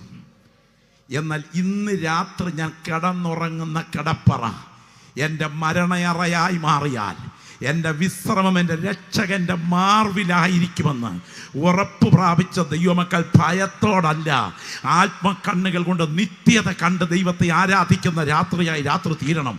ഓരോ അധരങ്ങളിൽ നിന്ന് രാത്രി ആരാധന ഉയരുന്ന രാത്രിയാകട്ടെ. ഏത് സമയത്തും ക്ഷണിക്കാത്ത അതിഥിയെപ്പോലെ മരണമെത്തിയാലും എൻ്റെ കർത്താവിൻ്റെ സന്നിധിയിൽ എൻ്റെ കൈകൾ പവിത്രമായി നിൽക്കുമെന്ന് പറയാൻ ബോധ്യമുള്ള ദൈവമക്കൾ ഇന്ന് രാത്രി വിളിച്ചു പറയണം. നിത്യത. വാ തുറന്ന് ശബ്ദം ഉയർത്തി പറയാമോ? നിത്യത. ശബ്ദം ഉയർത്തി എന്ന് പറഞ്ഞേ, നിത്യത. ഞാൻ ഈ രാത്രി ഇവിടെ ഇരുന്ന് ആരാധിക്കുന്ന ദൈവമക്കളെ ആ രംഗത്തേക്കൊന്ന് കൊണ്ടുപോവുകയാണ്. നിങ്ങളെല്ലാവരും എൻ്റെ കൂടെ ചില മിനിറ്റുകൾ ഉണ്ടായിരിക്കണം. വർത്തമാന കാലത്ത് ന്യായം വിധിക്കുന്ന ദൈവത്തിൻ്റെ കരം ചരിത്രത്തിൽ ചലിക്കുന്നുണ്ട്. നിങ്ങൾ എന്തൊക്കെ പറഞ്ഞാലും അവഗണിച്ചാലും പരിഗണിച്ചാലും എതിർത്താലും എതിരേറ്റാലും ഞാൻ ഉറപ്പായി പറയുന്നു, വർത്തമാന കാലത്ത് ജീവിക്കുന്ന ദൈവത്തിൻ്റെ കരം ചരിത്രത്തിൽ ചലിക്കുന്നുണ്ടോ? ഞാൻ ചോദിക്കട്ടെ, ദൈവത്തിന് സ്തോത്രം. ഗ്രഹാം സ്റ്റെയിൽസിനെയും പിഞ്ചു കുഞ്ഞുങ്ങളെയും വണ്ടിക്കകത്ത് കിടന്ന് ഉറങ്ങുന്ന സമയത്ത് പുറത്തോട്ട് എണ്ണയെടുത്തൊഴിച്ചതിന് ശേഷം പുറകിലത്തെ ഡോറ് തുറന്ന് ആ അപ്പൻ 2 കുഞ്ഞുങ്ങളെ നെഞ്ചിലോട്ട് വാരിയിട്ട് ഇറങ്ങി വരുമ്പം തൃശൂലം കൊണ്ട് അകത്തോട്ട് കുത്തി മലത്തിയ ആളുകൾ വാഴുന്ന മണ്ണിൽ അധികം താമസിക്കാതെ പ്രകൃതിയെ കൊണ്ട് കണക്ക് തീർത്ത ദൈവമാണ് ഇന്ന് രാത്രി നാം സേവിക്കുന്ന ദൈവമെങ്കിൽ, സ്തോത്രം പറയുന്ന ദൈവമക്കൾ കണ്ണെന്ന് ഉയർത്തിയിട്ട് അത് ഉറപ്പുണ്ടെങ്കിൽ മാത്രം സ്തോത്രം പറഞ്ഞാൽ മതി. എൻ്റെ സ്നേഹിതൻ സ്തോത്രം ന്യൂ ഓർലിയൻസ് എന്ന് പറഞ്ഞ സ്ഥലത്ത് ഒരു ബിസിനസ് ആവശ്യത്തിനായി പോയി. അദ്ദേഹം പറഞ്ഞു, പാസ്റ്ററെ, ആ ദിവസങ്ങളിൽ ഒറ്റ റൂം പോലും എടുക്കാൻ കഴിയാതെ കടൽ തീര ഹോട്ടലുകൾ മുഴുവൻ ബുക്ക് ചെയ്യപ്പെട്ടു കഴിഞ്ഞു. അടുത്ത ദിവസം നടക്കുന്ന ഒരു ഗേ ലെസ്ബിയൻ സ്ത്രീ പുരുഷന്മാരുടെ നഗ്നമായൊരു പ്രോഗ്രാം കടൽ തീരത്ത് പ്ലാൻ ചെയ്തിരിക്കുകയാണ്. പൂർണ്ണ നഗ്നരായ യുവതി യുവാക്കന്മാർ ഒരുമിച്ച് കടൽ തീരത്തേക്ക് ഇറങ്ങുന്ന കൊടിയ മ്ലേച്ഛതയുടെ ഒരു പ്രോഗ്രാം നടക്കാൻ തുടങ്ങുന്നതിൻ്റെ തലേ രാത്രിയിൽ കട്രീന എന്ന ചുഴലിക്കൊടുങ്കാറ്റ് കൊണ്ട് ആ മണ്ണിനോട് കണക്ക് തീർത്ത് 10,000കണക്കിന് വെള്ളക്കാരുടെ ശവശരീരങ്ങളെ കടലിന് ഊണായി വലിച്ചെറിഞ്ഞ ദൈവമാണ് ഇന്ന് രാത്രി നാം സേവിക്കുന്ന ദൈവമെങ്കിൽ ശ്രദ്ധിച്ച് കേൾക്കണം. അക്യൂഡോ ഇമ്മ്യൂൺ ഡെഫിഷ്യൻസി സിൻഡ്രം, എയ്ഡ്സ് എന്ന ഓമനപ്പേരിൽ അറിയപ്പെടുന്ന ആ ലൈംഗിക അരാജകത്വത്തിൻ്റെ രോഗം തുടക്കം കുറിച്ചത് എവിടെ നിന്നാണ് എന്ന് ശാസ്ത്രലോകത്തിന് തുടക്കകാലത്തിൽ സംശയമുണ്ടായിരുന്നു. ആഫ്രിക്കയിൽ കുരങ്ങുകളിൽ ആരംഭിച്ച് മനുഷ്യ സമുദായത്തിലെത്തിയ വൈറസാണ് എയ്ഡ്സ് എന്ന് ചിന്തിച്ചെങ്കിലും 12ഓളം കനേഡിയൻ യുവാക്കന്മാർക്ക് പ്രോട്ടോ പ്രിൻസ് തലസ്ഥാനമാക്കിയ ഹെയ്ത്തി എന്ന രാജ്യത്ത് നിന്നാണ് അത് കിട്ടിയത് എന്ന് മനസ്സിലാക്കി കഴിഞ്ഞപ്പോൾ ലൈംഗിക പാപം അതിരിവിട്ട് ദുർമന്ത്രവാദവും ലൈംഗികതയും ഉയർന്നു നിൽക്കുന്ന ആ പ്രോട്ടോ പ്രിൻസ് തലസ്ഥാനമാക്കിയ ഹെയ്ത്തി മ്ലേച്ഛതയിൽ കുടികൊത്തി വാഴുമ്പോൾ അധികം താമസിക്കാതെ ഒരു ചൊവ്വാഴ്ച നമ്മൾ ഗാഠമായി ഉറങ്ങിയപ്പോൾ എൻ്റെ ദൈവം ഹെയ്ത്തിയെ ഒന്ന് പിടിച്ചു കുലുക്കി 60,000 പേരെ കൂട്ടിയിട്ട് നടത്തിയ ശവമടക്കിൽ ഹെയ്ത്തിയുടെ പ്രധാനമന്ത്രി അലറിക്കരഞ്ഞെങ്കിൽ, ഹെയ്ത്തിയെ, നിന്നിൽ പാപമുണ്ടെങ്കിൽ നിന്റെ പുറകിൽ സ്വർഗത്തിന്റെ തീ വരുന്നുണ്ട് എന്ന് വിളിച്ചു പറയാൻ വിളിക്കപ്പെട്ട ദൈവമക്കൾ ക്രൈസ്തവരുടെ ചോര വീഴുന്ന സ്ഥലത്തെ കണ്ട് മതസ്പർദ്ധയിൽ ഉയരുന്നവരുണ്ടെങ്കിൽ ചെവി തുറന്ന് കേട്ടുകൊള്ളുക. കുടിശ്ശികയും പലിശയും പുറകെ വരുന്നുണ്ട്. എൻ്റെ ദൈവത്തിന്റെ കരം ചരിത്രത്തിൽ ചലിക്കും. അവൻ കടം തീർക്കാതെ അടങ്ങിയിരിക്കില്ല. കാലം കരുതി വെച്ച കാവ്യനീതി ഓരോന്നിന്റെ പുറകിലും വെളിപ്പെടും. Glory, hallelujah. ഊരും പേരും പറയാതെ ഒരു സംഭവം ഞാൻ പറയാം. ഞാൻ ഏറ്റവും അടുത്തറിയുന്ന ഒരു കുടുംബത്തിൽ സ്തോത്രം ഒരു അനുഗ്രഹീതനായ കർത്തൃദാസൻ്റെ പ്രവർത്തന മേഖലയിൽ ഒരു സ്ഥലത്ത് ചെന്ന് ആത്മീയ പ്രവർത്തനം ആരംഭിച്ചു. പ്രവർത്തനത്തിൽ പ്രമുഖമായൊരു തറവാട്ടിൽപ്പെട്ട ഒരു കുടുംബത്തിലെ ദീനാമ എന്നൊരു സഹോദരി വിശ്വാസ സ്നാനം സ്വീകരിക്കാൻ തീരുമാനിച്ചു. ആ ചെറിയ കൂട്ടായ്മ നടന്നൊരു ഇടുങ്ങിയ ഹോളിനകത്താണ്. ശ്രദ്ധിച്ച് കേൾക്കണം, ഇടുങ്ങിയ ഹോളിനകത്താണ്. അന്ന് ആ രീതി അനുസരിച്ച് ആ പെൺകുട്ടി പ്രാർത്ഥനയ്ക്ക് വന്നു. അവരുമായിട്ട് ഒരുമിച്ച് നേരെ ആറ്റുകടവിലേക്ക് ദൈവദാസനും വിശ്വാസികളും വിശ്വാസികൾ നീങ്ങുകയാണ്. ആറ്റുകടവിൽ സ്നാനം നടത്താൻ ഇറങ്ങിച്ചെന്നുകൊണ്ടിരിക്കുമ്പോൾ ആങ്ങളമാരറിഞ്ഞു പെങ്ങളെ മുക്കാൻ കൊണ്ടുപോയിട്ടുണ്ടെന്ന്. അതിഭയങ്കരമായ വൈര്യം ഉയർന്നിൽക്കുന്ന കാലത്ത് വീട്ടിലെ തേട്ടപ്പട്ടിയെ 4 അടി പൊക്കമുള്ള എന്നാൽ ഭയങ്കര പൊക്കമുള്ള അജാനബാഹുവായ ഒരു പട്ടിയെ അഴിച്ചുവിട്ടിട്ട് നേരെ ഇതാ ആറ്റുകടവിലേക്ക് ഇവർ ചെല്ലുകയാണ്. കൂട്ടമായ ചെല്ലുമ്പോൾ പാസ്റ്റർ വെള്ളത്തിനകത്ത് ഇറങ്ങി നിൽക്കുകയാണ്. കൊച്ചിറങ്ങി ചെല്ലാൻ തുടങ്ങുന്നു. ദൈവദാസനെ അതിക്രൂരവും മൃഗീയവും മനുഷ്യത്വരഹിതവുമായി മർദ്ദിച്ചു. ഒറ്റ തൊഴിക്ക് തന്നെ മണൽത്തിട്ടയിലേക്ക് വലിച്ചെറിഞ്ഞു എന്നാണ് കേൾക്കാൻ കഴിഞ്ഞത്. ഈ സമയം വിശ്വാസികൾ സ്തോത്രം സ്തോത്രം സ്തോത്രം എന്ന് പറഞ്ഞതല്ലാതെ വന്നവരെക്കാൾ കൂടുതൽ ഇവരുണ്ടെങ്കിലും കൈവച്ചില്ല. ഇന്ന് രാത്രി പറയട്ടെ, വീണ ദൈവദാസനെ കോരിയെടുത്ത് ഹോളിൻ്റെ അകത്തോട്ട് കൊണ്ടുവരുന്നു. പക്ഷേ ആദ്യം ഈ അക്രമികൾ സഭാഹോളിലാണ് വന്നത്. അവർ വന്ന് ബ്രെഡ് എടുത്ത് പട്ടിക്കിട്ട് കൊടുത്തു. വീഞ്ഞ് അവിടെയെല്ലാം ഉടച്ചൊഴിച്ച് ഉപകരണങ്ങളും തമ്പേറും നശിപ്പിച്ച്, അല്ലെങ്കിൽ അതേ ചർച്ചിലെ ഉപകരണങ്ങൾ നശിപ്പിച്ചിട്ടാണ് കടവിപ്പോയത്. ഇതെല്ലാം വൃത്തിയാക്കി വിശ്വാസികൾ നടുക്ക് ഈ സഹോദരിയെ ഇരുത്തി, ഈ ദൈവദാസനെ ഇരുത്തി ഇവർ ചുറ്റുമിരുന്ന് സഹോദരിയെ അവർ കൊണ്ടുപോയി ഈ ദൈവദാസനെ നടുക്ക് കിടത്തി ഇങ്ങനെ പ്രാർത്ഥിക്കുകയാണ്. ഈ സമയത്ത് സർക്കിൾ അദ്ദേഹം വിവരമറിഞ്ഞ് അവിടെ എത്തിയിട്ട് ചോദിച്ചു, ഞങ്ങളെ പോലെയുള്ളവരില്ലേ, കേസ് കാര്യം കൈകാര്യം ചെയ്യാം. അപ്പോൾ ആ കിടക്കുന്ന കിടപ്പിൽ കിടന്നുകൊണ്ട് ആ ദൈവദാസൻ പറഞ്ഞ വാക്കുകൾ ഇങ്ങനെയാണ്: സാറേ, ഞങ്ങളുടെ കോടതി ഇന്ന് തുറന്ന് പ്രവർത്തിക്കുന്ന ദിവസമാണ്. നിങ്ങളുടെ കോടതി ഞായറാഴ്ച ഇന്ന് അവധിയിലാണ്. എന്നാൽ ഞങ്ങളുടെ കോടതി സ്ഥലത്ത് വന്ന് കേസെടുക്കുന്നതാണ്.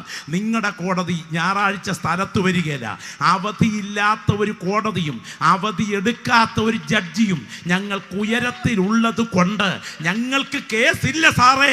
സ്തോത്രം. ആ സമയം ആ ഹോളിൻ്റെ മുറിക്കകത്ത് നിന്ന് ഇദ്ദേഹം ഇറങ്ങുമ്പോൾ പറഞ്ഞ വാക്ക് ഇങ്ങനെയാണെന്ന് കേട്ട ഒരാൾ പറഞ്ഞു, കിട്ടിയത് കുറഞ്ഞുപോയി. ദൈവത്തിന് സ്തോത്രം. ഈ അനുസരണക്കേടിന് 2 കൂടെ വാങ്ങിച്ചോണമെന്ന്.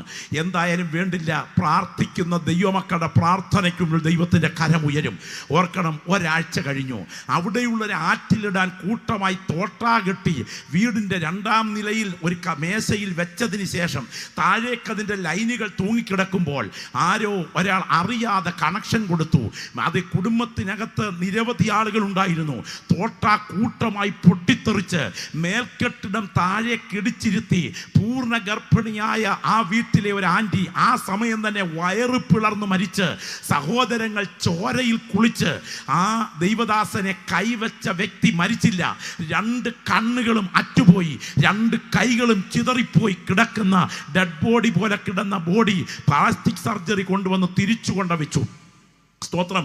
ഈ പ്രത്യേക സമയം ഡിസ്ട്രിക്റ്റ് കോർട്ടിൽ കേസ് വന്നപ്പോൾ ജഡ്ജിയുടെ വിധി പ്രസ്താവന ഇങ്ങനെയായിരുന്നു: മോളിലുള്ള കോടതി ആ കുടുംബത്തിൽ സ്ഫോടക വസ്തു കൈകാര്യം ചെയ്തതിൽ വിധി നടത്തിയത് കൊണ്ട് ഈ കോടതിക്ക് ആ വീടിൻ്റെ മേൽ വിധിയില്ല. ഒരിക്കൽ കൂടെ ശ്രദ്ധിക്കണേ, മോളിലുള്ള കോടതി സ്ഫോടക വസ്തു കൈകാര്യം ചെയ്യുന്നതിനാൽ ആ വീട്ടിൽ വിധി നടത്തിയത് കൊണ്ട് ഈ കോടതിക്ക് ആ വീടിന്മേൽ വിധിയില്ല. ഇന്ന് രാത്രി ജീവിക്കുന്ന ദൈവം ഉണ്ടെന്ന് വിശ്വസിക്കുന്ന ദൈവമക്കൾ ശബ്ദമുയർത്തി പറയണം: അനങ്ങാൻ പാറ നയത്തിൽ ഉറങ്ങുന്ന ഒരുത്തനല്ല, മോളിലൊരു ജഡ്ജി സജ്ജമായിരിപ്പുണ്ട്. ദൈവത്തിന് സ്തോത്രം. ഹല്ലേലൂയ. കാലത്തിൻ്റെ യാത്രയിൽ ഒരു പ്രത്യേക സന്ദർശന വേളയിൽ ആ വീടിൻ്റെ ഭാഗത്തൂടെ കയറിയിറങ്ങി സുവിശേഷം പങ്കുവെക്കാനൊരു യാത്രയ്ക്കൊരവസരം ഈ എളിയവനുണ്ടായി. കയറി ചെന്നപ്പോൾ 2 കണ്ണിൻ്റെ ഭാഗത്ത് ദ്വാരമുള്ള 2 കൈകളും ഇല്ലാത്ത ഒരു വികൃത രൂപത്തോടെ അല്പ മിനിറ്റുകൾ പങ്കുവെക്കാൻ അവസരമുണ്ടായി. പ്രതികരിച്ചത് പ്രതികൂലമായിട്ടായിരുന്നു. ഞാൻ അടുത്ത ദിവസം ഒരു ഹോസ്പിറ്റലിൻ്റെ എൻട്രൻസിൽ നിൽക്കുമ്പോൾ ഒരു ബോഡി അഥവാ ആ ഹോസ്പിറ്റലിലേക്ക് ഒരു സ്ട്രക്ചർ ഉരുണ്ട് കയറി വരുന്നു. ഒരു പച്ച തുണിയിട്ട് മൂടിയിട്ടിരിക്കുന്നു. ചോദിച്ചു, ഇന്നയാളിൻ്റെ ബോഡിയാണ്. തലേ രാത്രിയിൽ വീടിൻ്റെ പിൻഭാഗത്തേക്ക് തപ്പിപ്പിടിച്ചിറങ്ങിയിട്ട് ആസിഡ് റബ്ബർ ഷീറ്റിന് ഒഴിക്കാൻ വെച്ചിരുന്ന ആസിഡ് കുപ്പിയെടുത്ത് കുടിച്ച് തനിയാസിഡ് കുടിച്ച് ആത്മഹത്യ ചെയ്തതാണ്. ഇന്ന് രാത്രി വചനം കേൾക്കുന്ന ദൈവപൈതലേ, ഈ ദൈവത്തിൻ്റെ കരം ഇന്ന് രാത്രി ഉയരുന്നുണ്ട്. അത് പ്രതികാരത്തിനായിട്ടല്ല, നീതിയോടെ വിധിക്കുന്നവൻ്റെ കരം ചരിത്രത്തിൽ ചലിക്കുന്നുണ്ട്. അതിന്ന് രാത്രി ആത്മാവിൽ കാണണം. എന്നാൽ പരിശുദ്ധാത്മാവ് ഇന്ന് രാത്രി പറയുന്നു, ഒരു ദിവസം ആ വിധി കോടതിയെ പാസ്റ്റർ എന്ന നിലയിൽ ഞാൻ വചനത്തിന് മുൻപിൽ വിളിച്ചു പറയുന്നു, നീയും ഞാനും അഭിമുഖീകരിക്കേണ്ട ദിവസം വരുന്നു. ഞാൻ ഈ രാത്രി ആ വചനത്തെ ഇങ്ങനൊന്ന് വിശകലനം ചെയ്ത് നിർത്തുകയാണ്. സമയം, സ്ഥലം, സാക്ഷികൾ, വിസ്താരം, തൊണ്ടി സാധനം, സ്തോത്രം, ഇതൊക്കെ വളരെ ഗൗരവമേറിയ കാര്യമാണ്. നമ്മളെ കൊണ്ട് തന്നെ ദൈവത്തിൻ്റെ കോടതിയുടെ മുൻപിൽ തെളിവ് പറയിപ്പിക്കുന്ന ദിവസങ്ങൾ വരാൻ പോവുക. അങ്ങനെയാണെങ്കിൽ സമയം എപ്പോഴാണ്, സ്ഥലം എവിടെയാണ്, സാക്ഷികൾ ആരാണ്, തൊണ്ടി സാധനങ്ങൾ എന്തൊക്കെയാണ്? ദൈവത്തിന് സ്തോത്രം. സാക്ഷ്യത്തിൻ്റെ കൂട്ടത്തിൽ, തൊണ്ടി സാധനങ്ങളുടെ കൂട്ടത്തിൽ വെളിപ്പെടാൻ തുടങ്ങുന്ന എന്തൊക്കെയാണ്? ഇതൊക്കെ കേട്ടാൽ അത്ഭുതകരമാണ്. തിരുവെഴുത്ത് പറയുന്ന വെളിപ്പാട് പുസ്തകം 20:11 മുതൽ, നിന്റെ പാരമ്പര്യത്തിന്റെ വലിപ്പം കൊണ്ട് സ്വർഗം നിനക്ക് വേണ്ടി ചായില്ല കുഞ്ഞെ.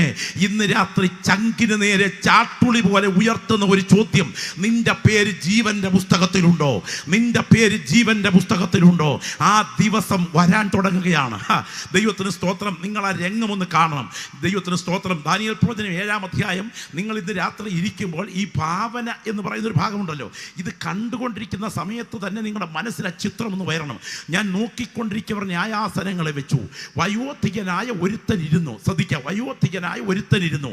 അവൻ്റെ സിംഹാസനം അഗ്നിജ്വാല, അവൻ്റെ രഥചക്രങ്ങൾ കത്തുന്ന തീയ്. അങ്ങനെയാണെങ്കിൽ ഒരു സിംഹാസനം അങ്ങോട്ട് ഉയർന്നു നിൽക്കുക. ഒന്ന് കരമുയർത്തി ദൈവത്തെ മഹത്വപ്പെടുത്തിക്കുകയും. ഈ സിംഹാസനത്തിൻ്റെ വലിപ്പം നിങ്ങൾക്ക് കേൾക്കണോ? വടക്ക് നിന്നൊരു മേഘവും പാളി കത്തുന്ന തീയും വരുന്നു. അവിടെ നിന്നല്ലോ ദൈവ സാന്നിധ്യം വന്നത്. അതിൽ നീലക്കല്ല് പടുത്ത ഒരു കാഴ്ച, അതിന് മുകളിൽ ഒരു സിംഹാസന ദർശനം. അതിന് അവൻ്റെ അര മുതൽ താഴോട്ട് തീ പോലെയും അര മുതൽ മുകളോട്ട് കാഴ്ചയ്ക്ക് ശുക്ല സ്വർണം പോലെയുമായിരുന്നു. ഇങ്ങനെയാകുന്നു ഞാൻ യഹോവയുടെ മഹത്വത്തിൻ്റെ പ്രത്യക്ഷത കണ്ടത്. ഞാൻ കണ്ടിട്ട് കവിണു വീണു. അത് മഴയുള്ള ദിവസം മേഘത്തിൽ കാണുന്ന വില്ലിന്റെ കാഴ്ച പോലെയായിരുന്നു. ഒന്ന് കരമുയർത്തി ദൈവത്തെ മഹത്വപ്പെടുത്താമോ? 6 അടി പൊക്കമുള്ള ഒരുത്തൻ ഇരിക്കുന്ന കസേരയല്ലിത്. മഴയുള്ള ദിവസം മേഘത്തിൽ കാണുന്ന വില്ലിന്റെ പ്രഭയിൽ കത്തിജ്വലിച്ചു നിൽക്കാ. തുറന്ന് ഇന്ന് രാത്രി ഇന്ന് ശബ്ദം ഉയർത്തിയ കരങ്ങളൊന്ന് ഉയർത്തി പറഞ്ഞേ, യേശുവേ എന്നൊന്ന് ശബ്ദം ഉയർത്തി വിളിച്ചു പറഞ്ഞേ.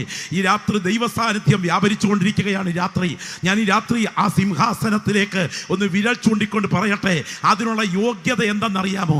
IAS അല്ല, IPS അല്ല, അത്ഭുതമല്ല, മതനേതൃത്വമല്ല, വെളിപ്പാടുകളല്ല. അതിനുള്ള യോഗ്യത ദൈവം അവനെ മരിച്ചവരിൽ നിന്ന് ഉയർത്തെഴുന്നേൽപ്പിച്ചതിനാൽ അതിനുള്ള ഉറപ്പ് താൻ ലോകത്തിന് കൊടുത്തിരിക്കുന്നു.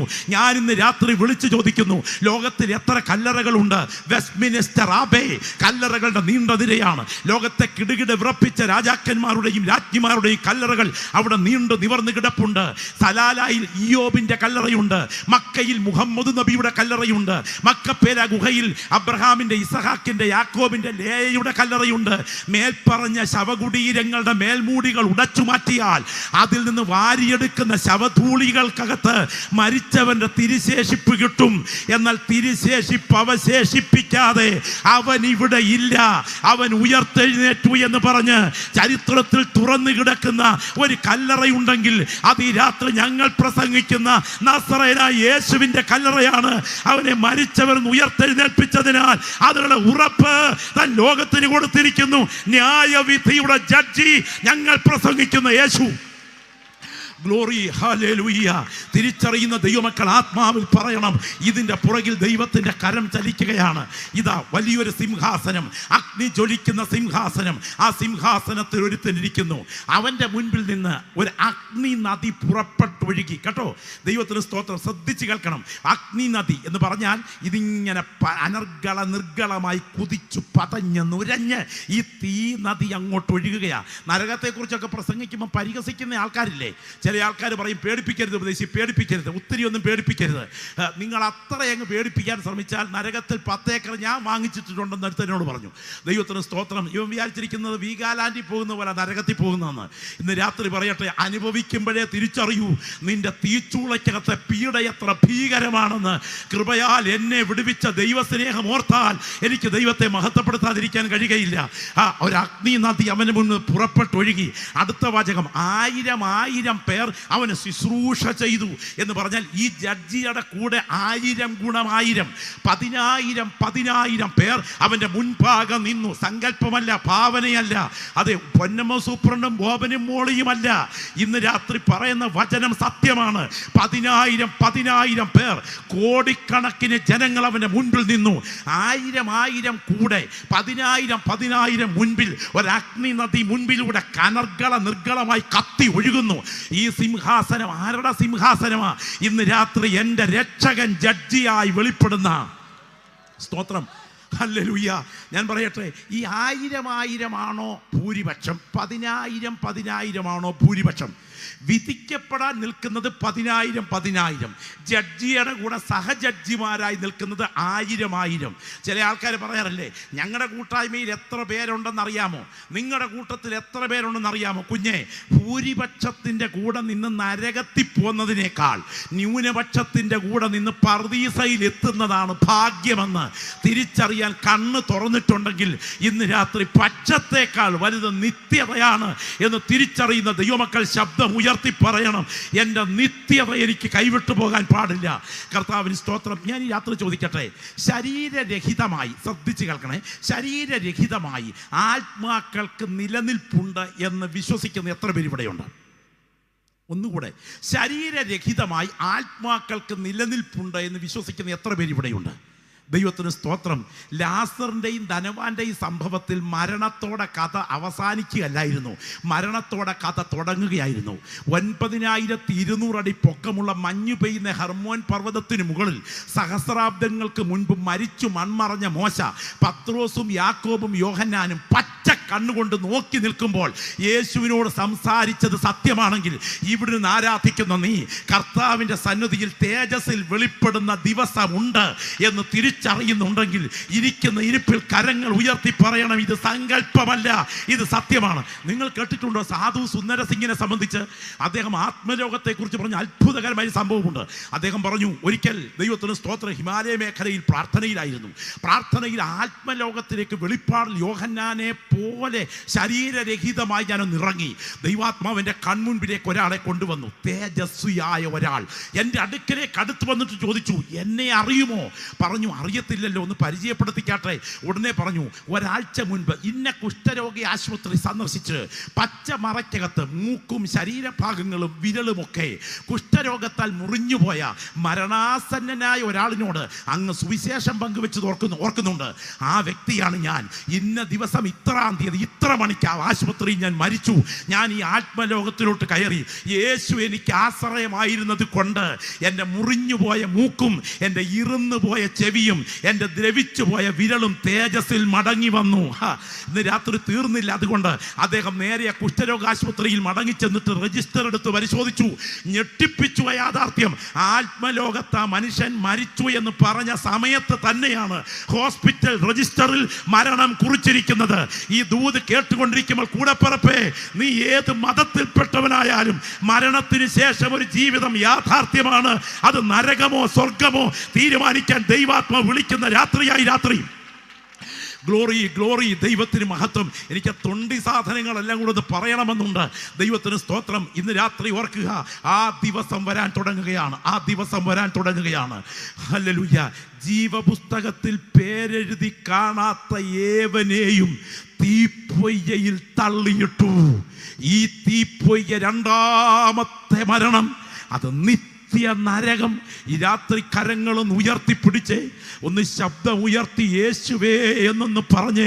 പാതാള ശക്തികളെ തകർത്ത് നിന്നെ വിടുവിപ്പാൻ ഒഴുക്കിയ യേശുവിൻ്റെ രക്തത്തിലൊന്ന് ആശ്രയിച്ചുകൊണ്ട് ഇരിക്കുന്ന ഇരിപ്പിൽ മുട്ടുവേദനയേക്കാൾ പല്ലുവേദനയേക്കാൾ നിനക്കിന്ന് രാത്രി നിത്യത കൊതിക്കുന്നുണ്ടെങ്കിൽ ഇരിക്കുന്ന ഇരിപ്പിൽ രണ്ട് കൈകളും ഉയർത്തിപ്പിടിച്ച് ലജ്ജ കൂടാതെ വാ തുറന്ന് യേശുവേ എൻ്റെ നിത്യത എനിക്ക് കൈവിടപ്പെടരുത് എന്ന് കൊതിക്കുന്നെങ്കിൽ വാ തുറന്ന് പ്രാർത്ഥിക്കട്ടെ. ശബ്ദം ഉയരട്ടെ. എല്ലാ ദൈവമക്കളും ആത്മാവിൽ പ്രാർത്ഥിക്കണം. ഞാൻ വിശ്വാസ കണ്ണുകളാൽ കാണുകയാണ്. അരുവിക്കരയ്ക്ക് മീതെ സ്വർഗം തുറന്നു നിൽക്കുകയാണ്. ദൂതന്മാർ ഇന്ന് രാത്രി ഇവിടെ കുനിഞ്ഞു നോക്കിക്കൊണ്ടിരിക്കുന്ന രാത്രിയാണ്. ഇരുട്ടിൻ്റെ ശക്തികൾ നരകത്തിലേക്ക് ചില ആത്മാക്കളെ ചങ്ങലയിട്ട് ബന്ധിച്ചു കൊണ്ടുപോകാൻ ഇന്ന് രാത്രി വാദിച്ചു കൊണ്ടിരിക്കുമ്പോൾ ഈ ഉച്ചഭാഷണിയുടെ ശബ്ദപരിധിക്കകത്ത് ചില ബന്ധിക്കപ്പെട്ട ആത്മാക്കളെ വിടുവിക്കാൻ യേശുവിൻ്റെ കരം ബലത്തോടെ ചലിച്ചു കൊണ്ടിരിക്കുകയാണ്. പറയുകയാണ്, കുഞ്ഞാടിന്റെ രക്തത്തിന്റെ ശക്തി ഒരു മതില് പോലെ ഉയർന്നു നിൽക്കുന്നു. നാളെ പിശാച് നിന്റെ കുടുംബത്തിന് നേരെ ഒരുക്കി വെച്ചിരിക്കുന്ന കണികളെ ഇന്ന് രാത്രി മുറിക്കാൻ കഴിവുള്ള ദൈവശക്തി ഈ ഗ്രൗണ്ടിൽ ചലിച്ചുകൊണ്ടിരിക്കുകയാണ്.